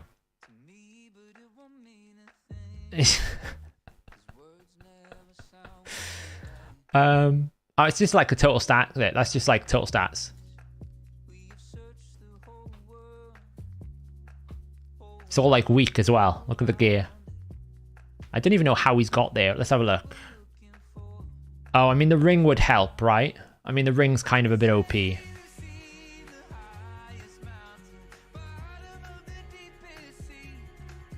That's kind of gross.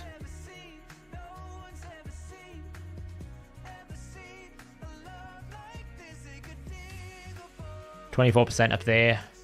26%. Can't get attack percentage on there, so it doesn't really matter. It's just picked attack percentage set. Attack percentage gloves with resistance. Boots with resistance for some reason. Attack percentage chest. Attack percentage things.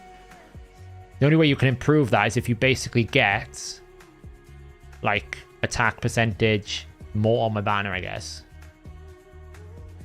I don't even think I've got any banners for him. Obviously, if I awakened him, 500 more attack. If only I had a Bistoffer soul. I do have quite a lot of Bistos though. I could awaken him. I could like empower him. Where is he? He's a Force champion, right? Why can't I see Bisto? I've been blind. Must be. He's in the vault. Force. Oh, there he is. I'm blind as a bat.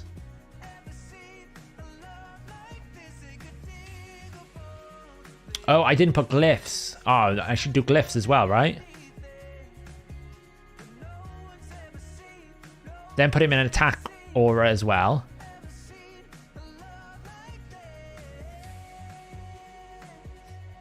I mean, to some extent, he's not terrible because he can, like, fully crit without needing crit rate. So you can, like, kind of build him really hard into attack, I guess. But imagine if I had him blessed. Like, imagine if I had Lightning Cage. 500 more attack. I don't actually know whether I can empower him. I have 3 salads. 4 Brognies. 3 rich top. I can +2. I could +2 him if you wanted to.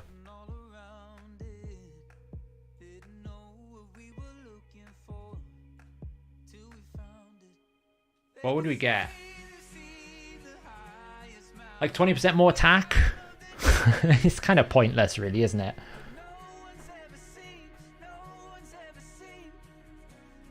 But like, if we kind of just did this a bit better and configured it and said, Blade Discipline, cool. Oh, we didn't include all locked artifacts either. That's silly of me. Let's do that. Let's go down here. Let's go battle. Cool, whatever. Let's give him like, I don't know, an attack aura of 30%. Let's also go in here and let's say, hey, let's give him a 5 on there and let's give him like 25 on there. 10,598.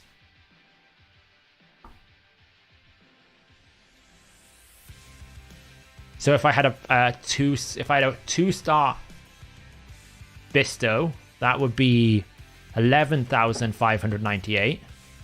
And then if we also came in and thought, well, what else can we do to improve this? We could go and awaken him for 2. Which will give us 20% more on his base, which is like another 359. So that's now nearly 12,000 attack. What's his damage now? It's probably pitiful, I guess. Let's have a look. Is he even built? He hasn't even got a helmet on. Let's build his. Let's just throw in an attack, like a crit damage attack helmet.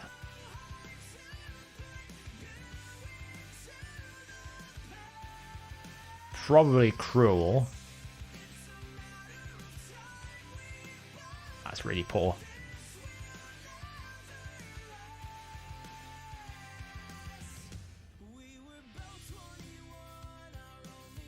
We want crit damage, but you know, probably not gonna get that. I don't even know what build he's in. He's just in some random ass build. Oh, look, there you go. Boom. 7.5k attack, 268% crit damage. In War Master. Let's see what he can do. Let's take him for a spin in our favorite place, Doom Tower Hard.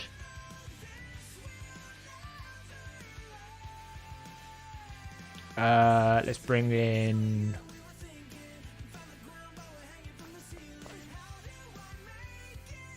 Ooh. We need a magic champ.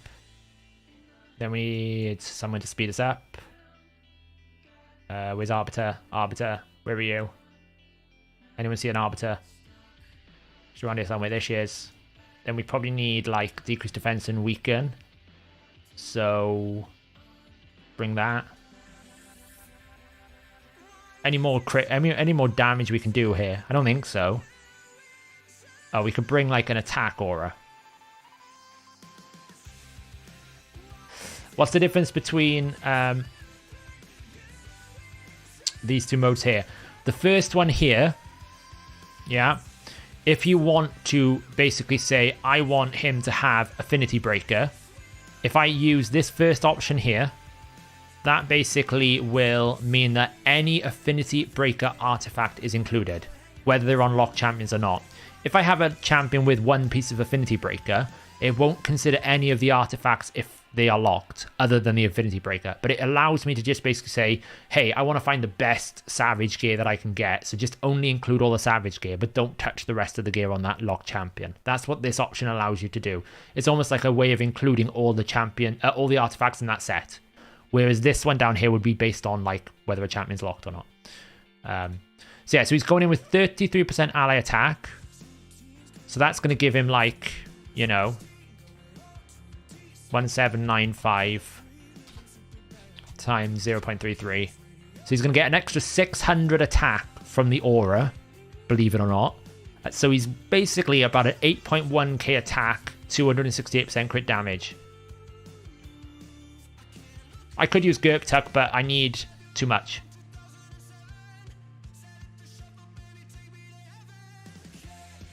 Let's see what he can do. So, Jessica, I have an actual plan at some point to do a proper 7-part series on gear and champions. I just need to find time. Time is everything for me these days. Oh, he's too fast. Why is my lick so slow? She not got any gear on? No, of course not. Of course she doesn't. Yep, she's been stripped bare. Poor chick. Let's give her some gear. We need speed boots.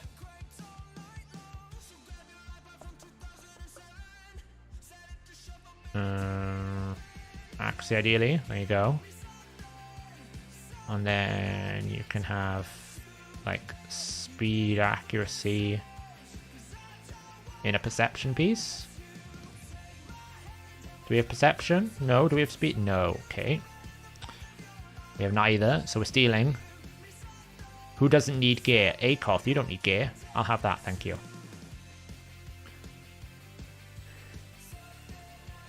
Yeah, we have an increased attack as well. So basically, going into the fight, what we need to remember is he's got 8.1k attack and 268% crit damage going into the fight.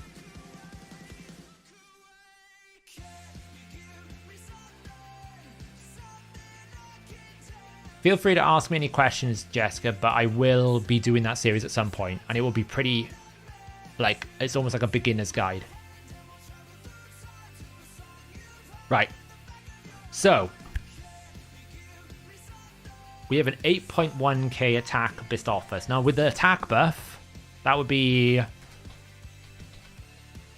12,000 attack Bistophus with 268% crit damage, fully booked.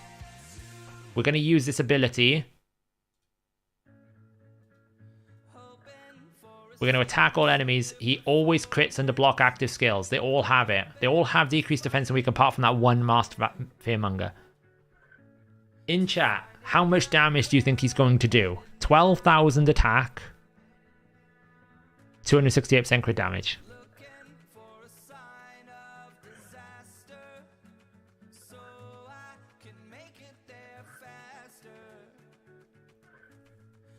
What do we think?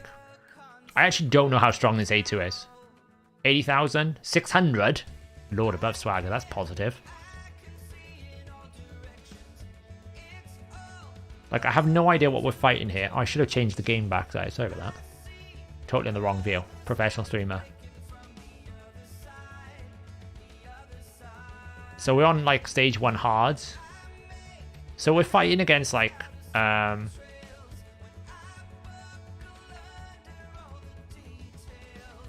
they're about 4,500 defense before we take the defense off them. So they'll be at like... what would they be on? So they'll be on 1,800 defense. So they're going to be like 40%, 50% damage reduction. You think you can one-shot the two MMs. His A3 is strong though. His A3 is strong, but his A2 is stronger. This is a stronger nuke. I'm pretty sure the A2 has got a higher multiplier. Bistophus, A1 is 3.3, A2 is a 3.2, and the A2 is a 3.2, but the A2 has 20% damage. Oh, the A2 has 4, what? 10, 20. The A2 has 40% extra damage. The A3 has 15. 40% damage on this book. 40%. Okay, here we go. Let's slow it down. Maximum damage. I do have Helm Smash on him.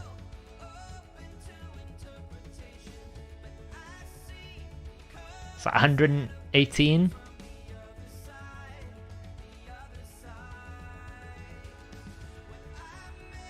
It worked. But I mean... let's rerun it.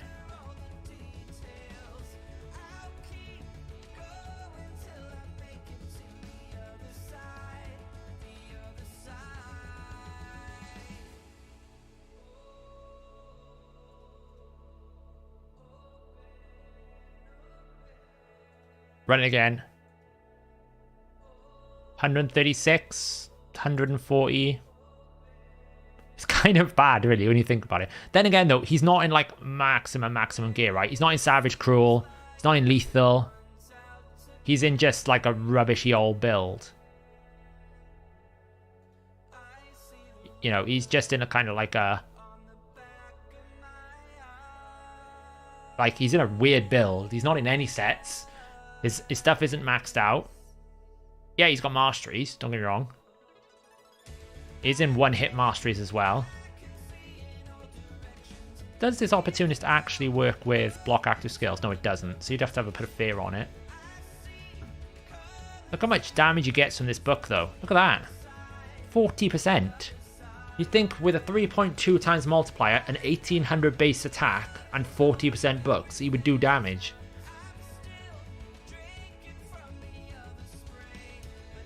I could literally, like... I could decide that I don't care for the Night Res faction here. I could literally burn 2 of my best officers, empower them. I'd lose 10% attack, which would actually hurt him generally. This is the thing with empowerment, right? I could +2 him, but I'd lose 10% attack anyway, so it's the same as +1ing him. It's a bit silly, really. Well, I don't know, see, because I obviously didn't do a balanced mode on him, right? So what we should do is we should kind of go start damage mode, pick the A2. Now, the nice thing about the optimizer is because we've picked the A2 will have a built-in thing that if I select this, it should set its crit rate to 0 because this means I should crit, right? So if I put it against a target that was 4,500, and I think it had like 126,000 HP, decreased defense, weaken. He had increased attack on with an aura of 33%. Pretty much as strong as you can possibly be. And if we build him as well, it's like as much damage as possible. We don't care about speed. We don't care about anything else. Let's get rid of that. Glyphs. We want like 5% attack. Awesome.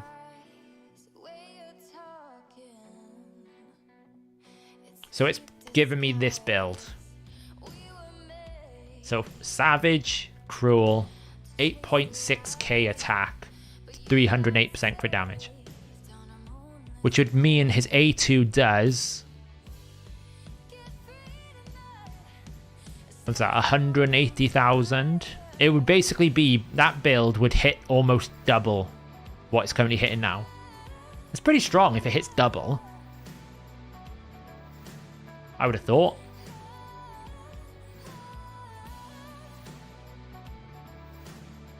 It's not quite the 10k attack. But then again, yeah, I have unlocked everything. We're using all my gear here. All the gear is in use. All the gear is in use.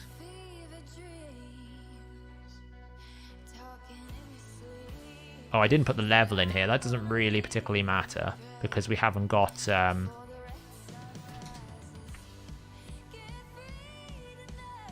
And obviously, super slow at 114 speed, so it's kind of useless, right? I mean, right now at least he's at 294 speed. This is like super friggin' slow. If I want to add a little bit of speed into it, it'll probably kill it a little bit.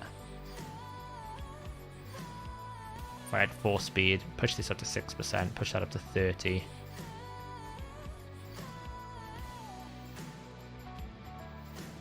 Oh, we found a 9,000 attack build then. Crazy, right? It's actually not too bad with a bit more speed. It's found a decent build.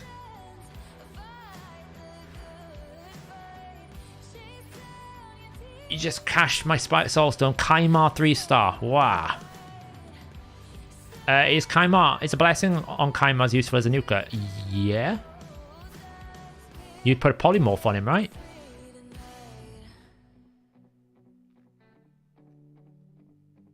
So...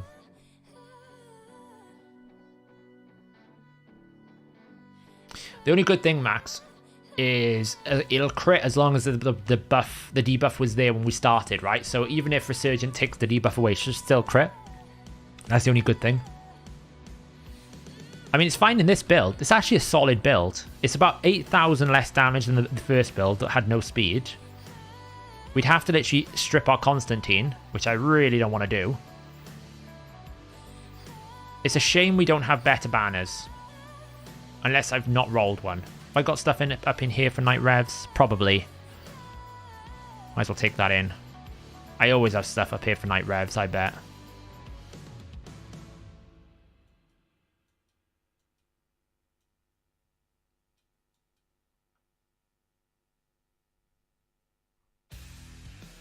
Undead Hordes, Bannerlords, Orcs, Barbs. I think we're okay. I think we're right. Okay. Now, if I had a 2-star Bisto, I'd be tempted to empower him just for a troll video. Let's just see if we got anything crazy here.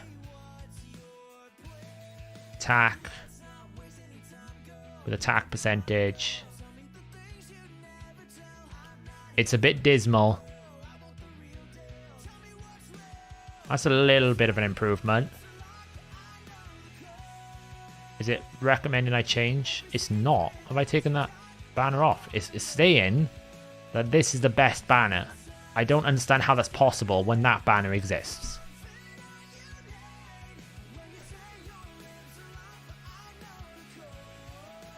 Probably because that's got speed, I guess, and the other one doesn't. Well, my banners suck today, don't they? That's 19%.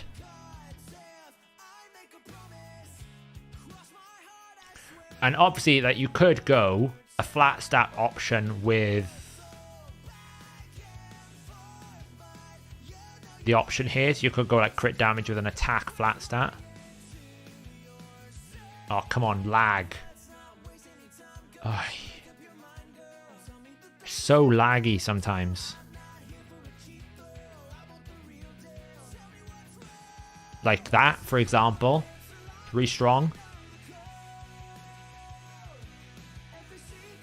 The thing with it is because he's got such a high base attack, he benefits. Every 1% is a lot more valuable on Bistoffus than any other champion.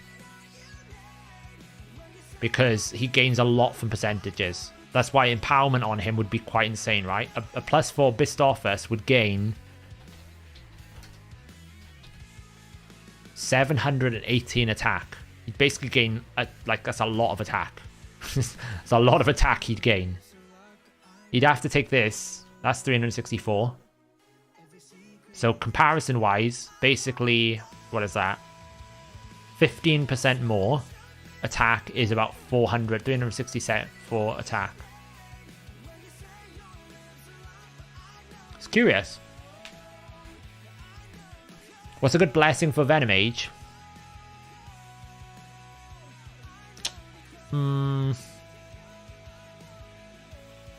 Honestly, Cruelty, I'd imagine. Or Phantom Touch. I don't really know. There's not that many good ones for like Gosek and like solo champs. There's not that many good ones. Gear Cloning Ore. I think that'll be insanely valuable if they were allowed to do that, because some pieces that people have are absolutely disgusting. Like if I look at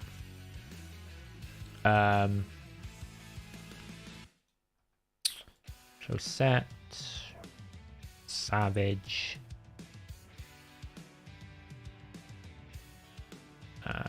substat needs to be crit rate, crit damage, organized by crit damage.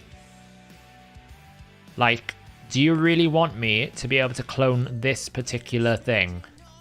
25% crit damage, crit damage, 6% crit rate, 13% attack speed. That is like, you're not going to get much better than that. Cloning gear is a bad idea. That's just bad all around for everyone. It's bad for player and it's bad for players, because they won't be able to compete with this. Because all these good pieces that I got, I'll just have another one of those, thank you. Would be bad. Look at this, 24%. I know it's a 5-star, but still.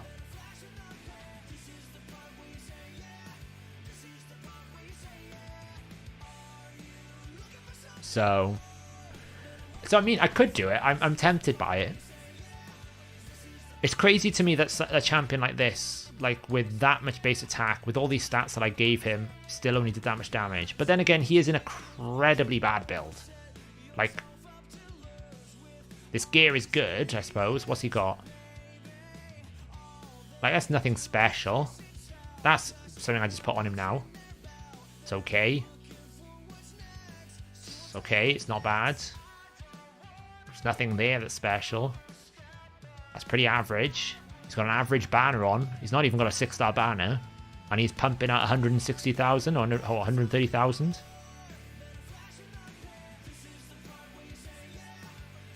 Should we see if we can do it?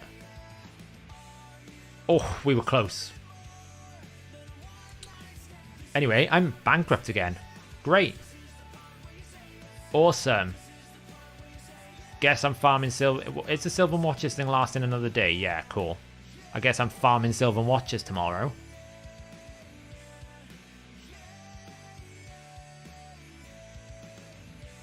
Oh, wow. If I get an extra, like, 100 points, I can get 1 superior arcane potion. Oh, I forgot to do champion training as well. Oof. I haven't got silver to use brews anymore.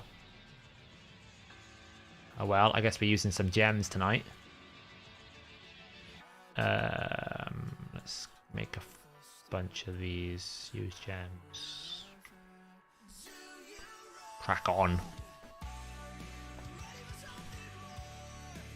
I'm keeping 5-star silver gear at the moment, Nick. Yeah. That's what I'm doing.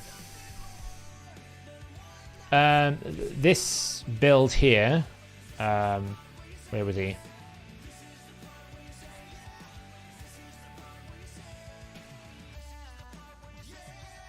So I think this build that we had.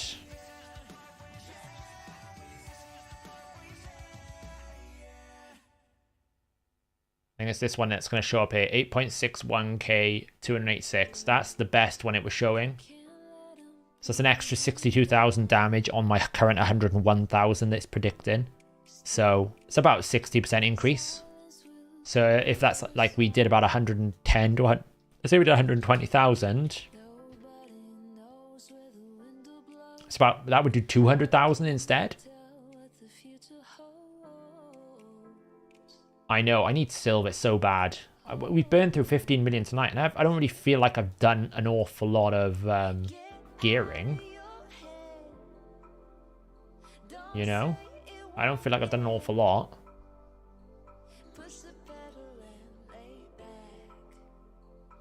Yeah, training for me at the moment is getting a bit much. I feel like all I do is training constantly. No, I don't think it would need the 200k.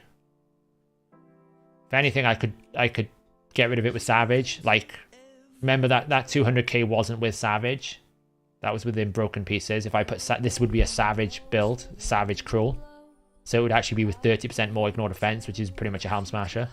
So it would do even more potentially. Because obviously we're not calculating here. The Helm Smasher proc doesn't exist in this calculation, so it could be a lot more. So, you sure what your Baron would do there? Yes. Let the Fortis just do his thing.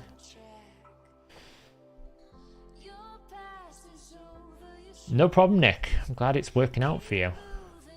I'll catch you Thursday if you're around when I'm streaming again. Hopefully with more silver again. Let's just turn this off. Yep. How would Baron do? Same setup.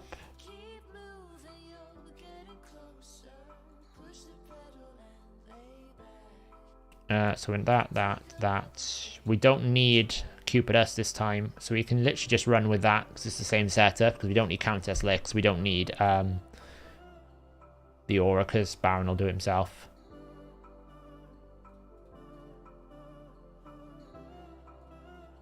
The answer to your question is Baron will do 200,000. But I'm predicting he would do 200,000 as well. Baron is fully built here. And he's also gaining the Awakening Blessings, right? So it's a bit of an unfair comparison. When we compare what Baron has got as a build, you know, he is 6.7k attack, 288% crit damage in Lethal Cruel. I'm pretty sure Baron is in Lethal Cruel.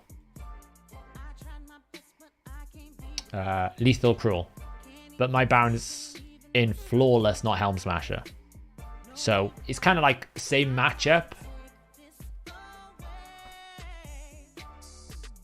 But yeah, it's not really comparable, is it? Okay, I don't know if it's fair to compare that because he's so strong. Sorry, Smurf. I think if I streamed every day, I'd never get anything done on the optimizer or the website. And the list is growing every day. What's strong about Baron for this, though, is you can just do this. That's gross. Like, his A1 is an AoE as well.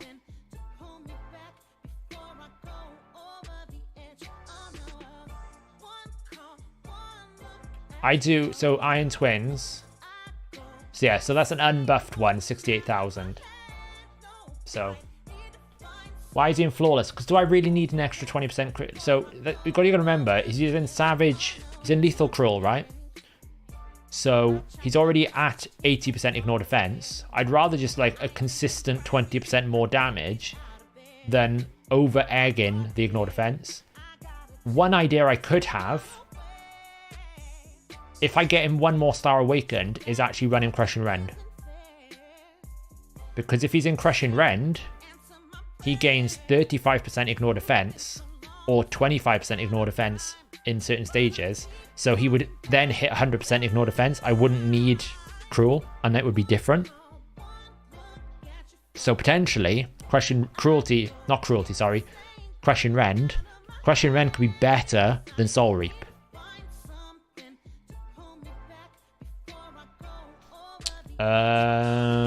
Let me check. I don't think it is. Let me check. Baron.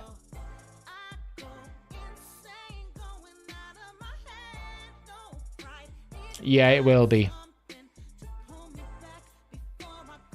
The second hit is AoE coded. Pretty sure. I'm just double check that now.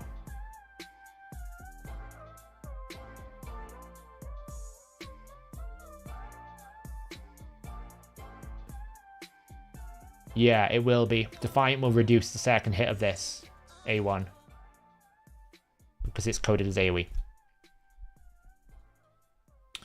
Right, how much do I need to do here? It's like 1,000. 1,000 points of training with no silver. Eek. Is the 6-star... How fast can Baron farm 12-6? What, 12-6 Nightmare? I don't think he can. I don't think my Baron can do 12-6 Nightmare. He doesn't hit hard. The thing about Baron is he hits hard with one ability, but he doesn't hit hard with the rest of his abilities that much to the extent that you can use him that well.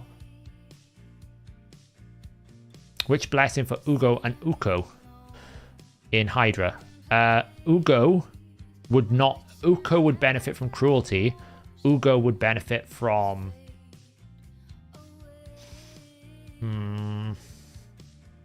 Well, it depends. If you haven't got another legendary, then Brimstone on Uko. But I don't really enjoy AoE Brimstones in Hydra. I think they're really poor. So I would potentially go Uko, something else. Uko, Cruelty.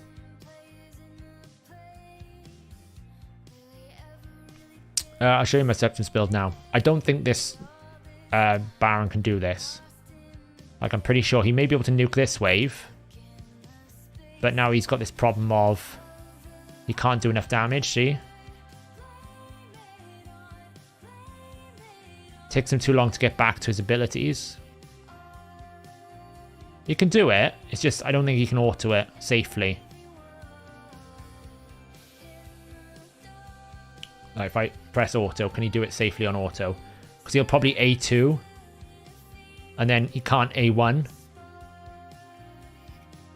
So his AI is not going to favour him. And now he's wasted his AoE. And he's going to do exactly the same thing again. Because he's an idiot.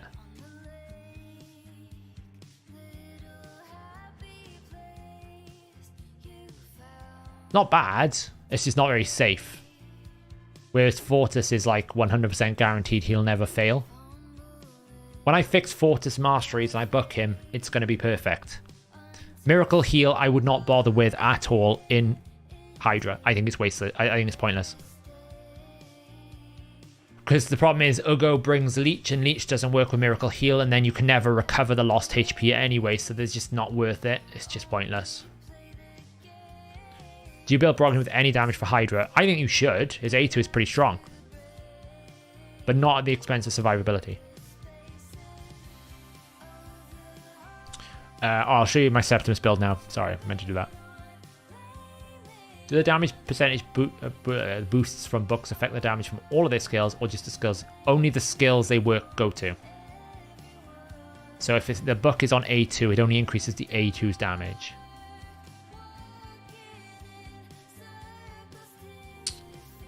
Where's my Septimus? He's in here somewhere. Is he in my vault? There he is. That's how I have my Septimus built. That's Baron. Wrong person.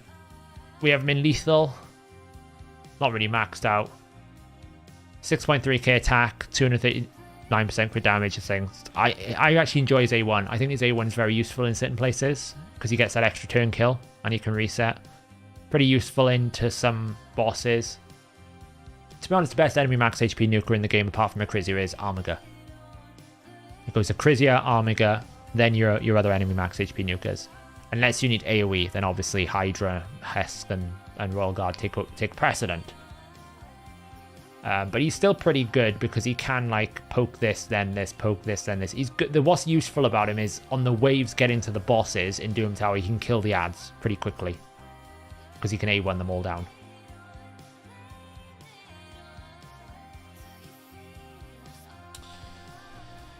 Lifesteal doesn't work with Miracle Heal, no. Could Septimus work in Hydra? No, because his cooldown's too long. Armiger could, because his cooldown's only 2 turn. You put him in a reflex, or 3 turn, you put him in a reflex, you can get it at pretty much all the time. So Armiger can work, and Armiger's also defense-based, where Septimus is squishy, so not ideal.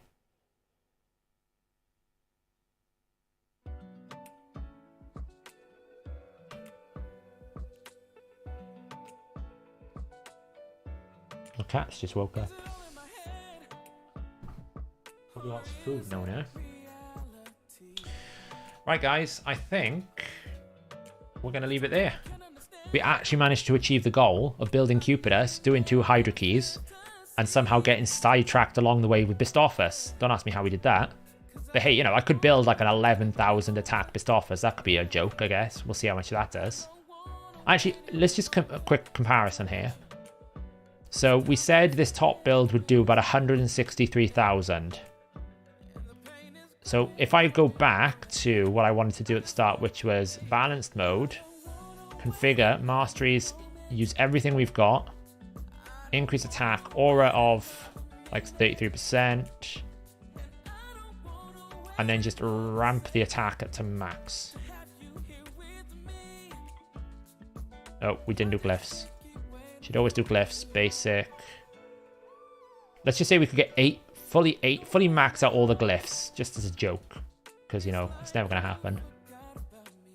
10,792 would only actually be an extra 1,000 more damage than that's currently on. Mind you, we should probably put that. We should put that. We should put that. And we should put that. 120,000. Level 250 champion. Okay, it's better. So it actually would be, instead of 162,000, it would be 102,000. So this 10,000 attack build is a big number, but it would actually be far less damage than the other build. Because obviously crit damage has a big influence, you know. But it could be funny, right? Like I said, if I got a +2 awakened Bistophus with a +2 empowerment, I could probably hit 12,000. Easy. Easy. It's kind of dumb, but you could. There's no purpose to it, but you could do it. So. But I'm going to grind out my legendary book, and then I'm gonna hopefully get some sleep, finally. It's not been a great night for it. It's dumb and funny, right? How much attack can you get in a single champion? 12,000. I can see the thumbnail now. I will probably do it for the joke of it, because it's not actually on many champions that I need gear on anyway, so I just don't know if I don't know if I'll empower. I think that's going too far. I don't think I would want to do that. You know, but I can get to like 11,000 nearly without empowering. Maybe Hydra will bless me with a sort of +3 or +4 star soul for Bistophus one day.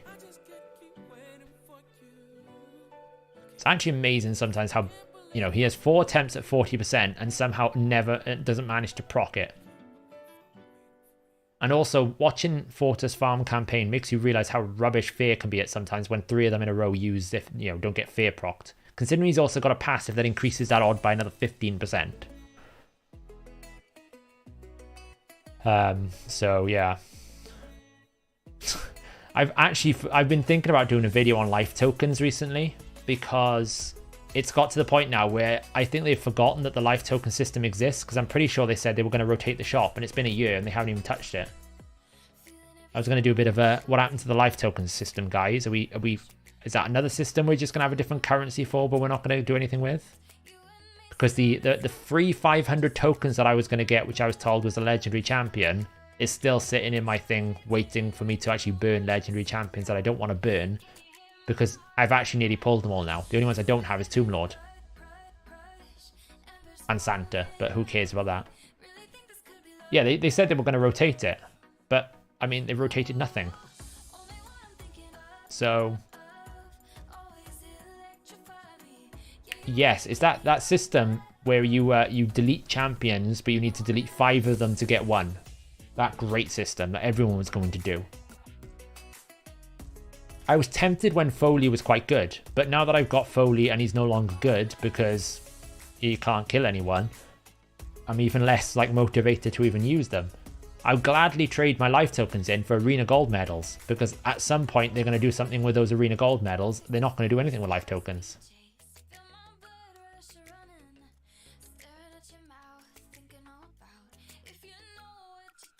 Yeah, it was really sad. I like the concept. I thought it was a good idea to have an ability that I can burn, say, 3 legendaries to get 1 legendary that I want. Great idea. I'm not against that, but I mean, 5 legendaries, 6 legendaries, some of them needed. Like, come on. Alright, so have a look now. Token trader. If I want a Cynic, I need 4,000. And if I unbind 1, I get like how many do you get? Like 500? Is it saying here? Yeah, 500 tokens. So in order for me to get my Cynic, I need to unbind, was it 500 and then 3 more? 7 champions. Leave that alone, you. Get down. 700. I need to unbind 7 champions just to get Cynic. I need to get 5 to get Tomb Lord. I've got Manai, I've got Morley, I've got Fushan, I've got Foley. I don't care about these 2 anymore. I'm just going to forget this currency even exists. So stupid. So stupid. You know, this was a well-designed system. This was a really badly designed system because it was always going to bloat. This was a good idea, not at these prices. And not at the fact they haven't rotated them. There's no incentive to do it, because everyone is going to go Faction Guardians first. Then they're going to keep all the legendaries that are really good, and then they'll unbind the others. But if the shop isn't changing, it's even worse. So Nick is the meta right now. What, in Plat Arena? In Reset? Isn't Necret the meta for everything? If in doubt, use a Necret. And if you don't have a Necret, use a Yumiko. And if you don't have a Yumiko, use a Warlord, right? And if you don't have any of those, just Baron them. Against more 2 teams. I suppose, because it's unkillable, right? But you could easily just use a Man-Eater. I don't see what Sir Nick does anything better, other than gives a shield and being void. But Man-Eater's void. You could just use a Man-Eater.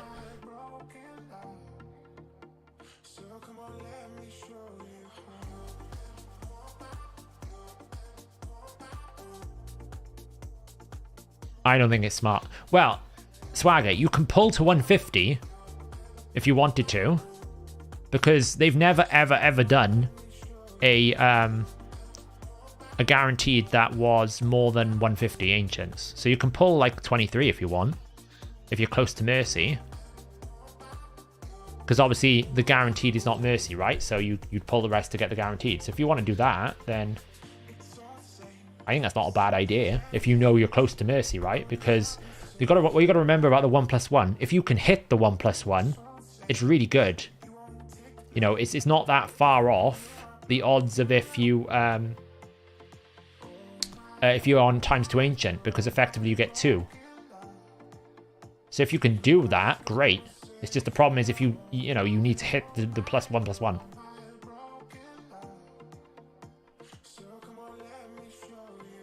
Oh, you're not close to Mercy. Never mind. I thought you said you were close to Mercy. Sorry, I misread. As you can see, I'm not anywhere near any of mine. I'm not even pulling for it. I got a random Glazea for my 40 Ancients for Dwedan, so I know I'm nowhere near Mercy, so I'm not pulling tomorrow. Yeah, in that case, I wouldn't bother, maybe. Maybe, I don't know. I mean, if you get lucky, it's always that thing, right? If you know you can get lucky, it's potentially a good idea.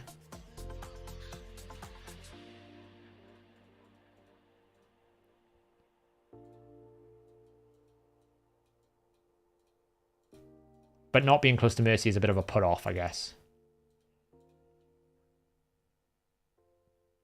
Game. I think this will be it now. I think that'll be the last training I need to do for the night. I think I'll get the book. It's worth it. I swear to God, if they give us another champion training with like a decent reward in, I'm going to lose my mind. At some point, I'm just going to have to skip them.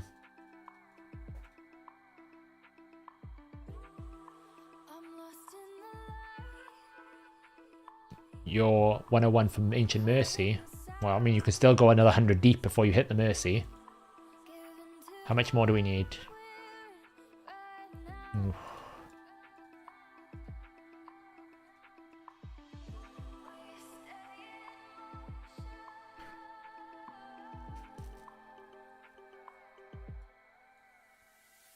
I just find I end up ranking champions up for absolutely no reason whatsoever.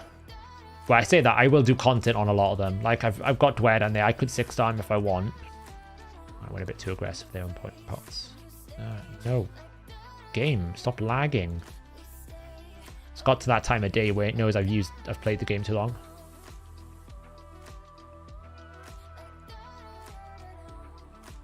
This should get me there, hopefully.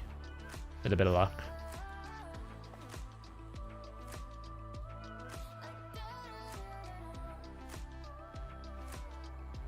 They normally are. I think if you remember, Max, I know the rumors around Stultus and different things. They normally do favour brand new champions, and the new champions are pretty good. Like Ragash was great, Nekma was good. I'm 300 away. Ugh. Oh, I could just 6-star Dwedan, I guess. I don't know if I'll use him that much. I was going to do a spotlight on him, but I don't know if he's really worth it. Ugh. Is there anyone else I want to 6-star in my vault?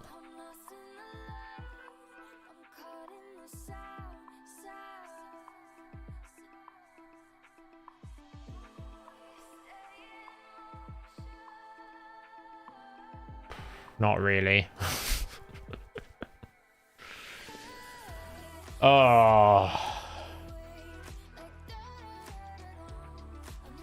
Yeah, the rumor is Stult's an ideal. I don't know whether that rumor is true or not. I certainly have no insight. But I mean, if it is Stultus, I think Stultus is a very, very good champion. I think he's worth the 150 Ancients. If it's Ileal, I wouldn't be anywhere near a Void Shard for Ileal.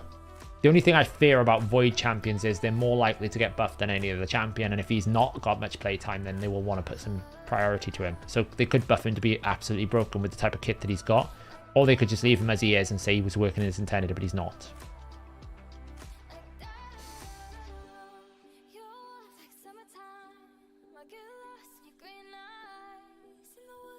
Yeah, Stultus is banging. He's one of the top. I actually think he's somewhat better than Solus for an AoE nuker, purely because he can't get debuffed. He's got 2 AoEs. He has a similar Solus passive, and he also, I think, has a stun, and I think he can give his own buff. I can't remember if he gives himself defense buff or not, but he's pretty solid. You can also solo Agreth with him, which is why I want him to test out for funsies. Oh, we need to 6-star someone because I can't bother to do any more training tonight. but I have no idea who I want to 6-star. If anyone at all. Like, who do I 6-star out of this nonsense? Jamasa? No. Marksman for funsies? No. Got the Army of the Dead that I'll build at some point. A Pardon. How many cold outs? I have 2. What content would Stultus be best for? Well, the good thing about Stultus is... we get out the lagness that is... Where is he? He's Bannerlord, right? So the nice thing about Stultus is his passive, right? His passive will mean that he's really, really strong for Agreth because he can't be poisoned. And he's going to send them back on a 0-turn cooldown. So this dude in Agreth will be a monster. He can't be debuffed.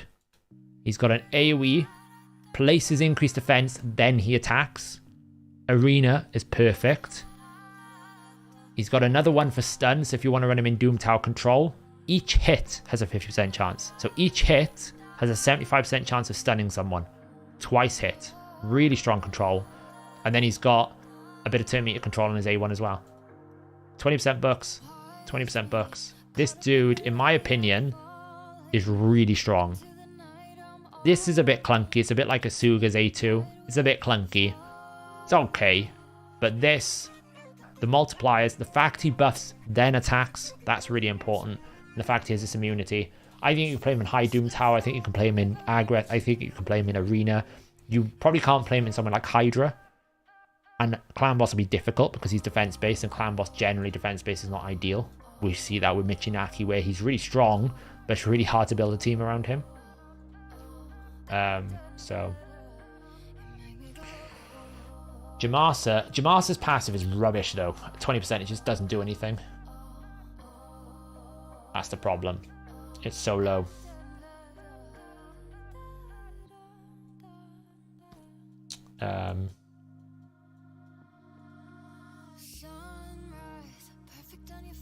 That is the problem with Jamasa. Her passive just doesn't do enough.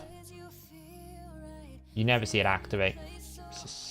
Yeah, it was fixed. It used to be 100%. Total error. Don't know how they managed it, but they did. Typo.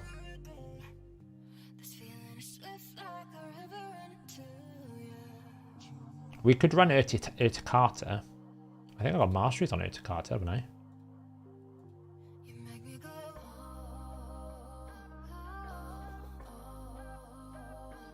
Yeah, I've actually got nearly fully masteried on her.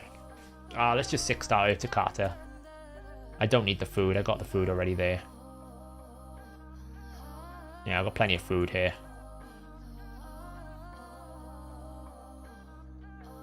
That should get me there, hopefully, with a bit of leveling.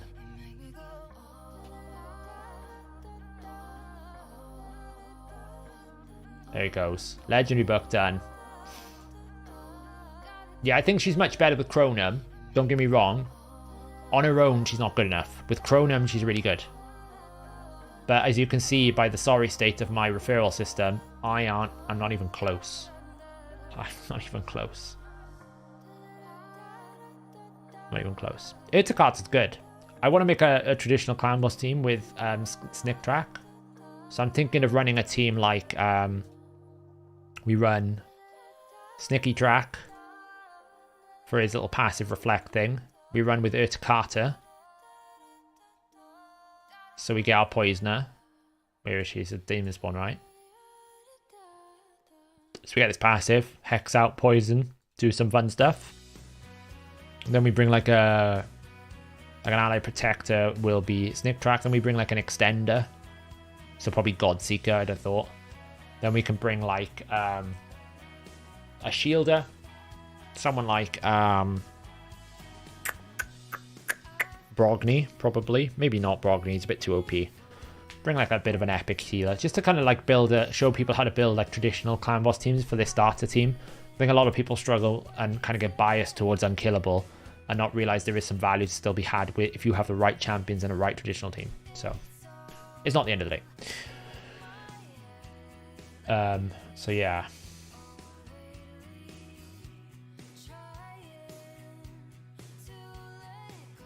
Let's do some of these.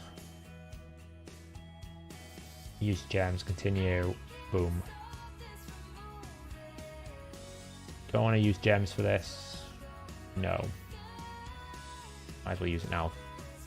When is the new fusion going to start, if you had to guess? Well, if you look at the history, they tend to do an epic mini fusion between the Halloween fusion and the Christmas fusion. So potentially we could see that the mini epic fusion starts next week, and then it ends about the week after, and then the Christmas fusions always start around about the 14th or the 15th of December. So you'll probably hear about it the next couple of days if they follow that trend. The other thing about Stoltz I should mention about Arena is his affinity kind of hurts him, because Force is not great right now. Force is dealing with like a lot of spirit-based champions and Duchess and Mortu. So the actual thing that will put people off using Stoltz will be the fact that he is Force-based, so he kind of doesn't really fight well into the arena. It's a bit of a problem. No. They always do a mini one before that as well. This is, if you look at the history, because I was looking at it earlier, because in my head I was thinking, oh, the fusion's going to be a while away. But if you look at their history, they are literally on track for exactly how they did it last year and the year before. It's like an epic, and then on the 14th or the 15th, we get the Christmas fusion. And the epic is about a week. Probably a fragment.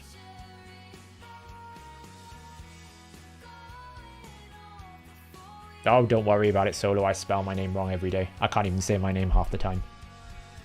No insult needed. Anyway, guys, I'm going to call it there. We are just going to run one rotation of Spider here. The Septimus dies slowly, just to see if we can pick up any Sylvan. I've been quite fortunate so far. I would just like a few more banners and things, if possible.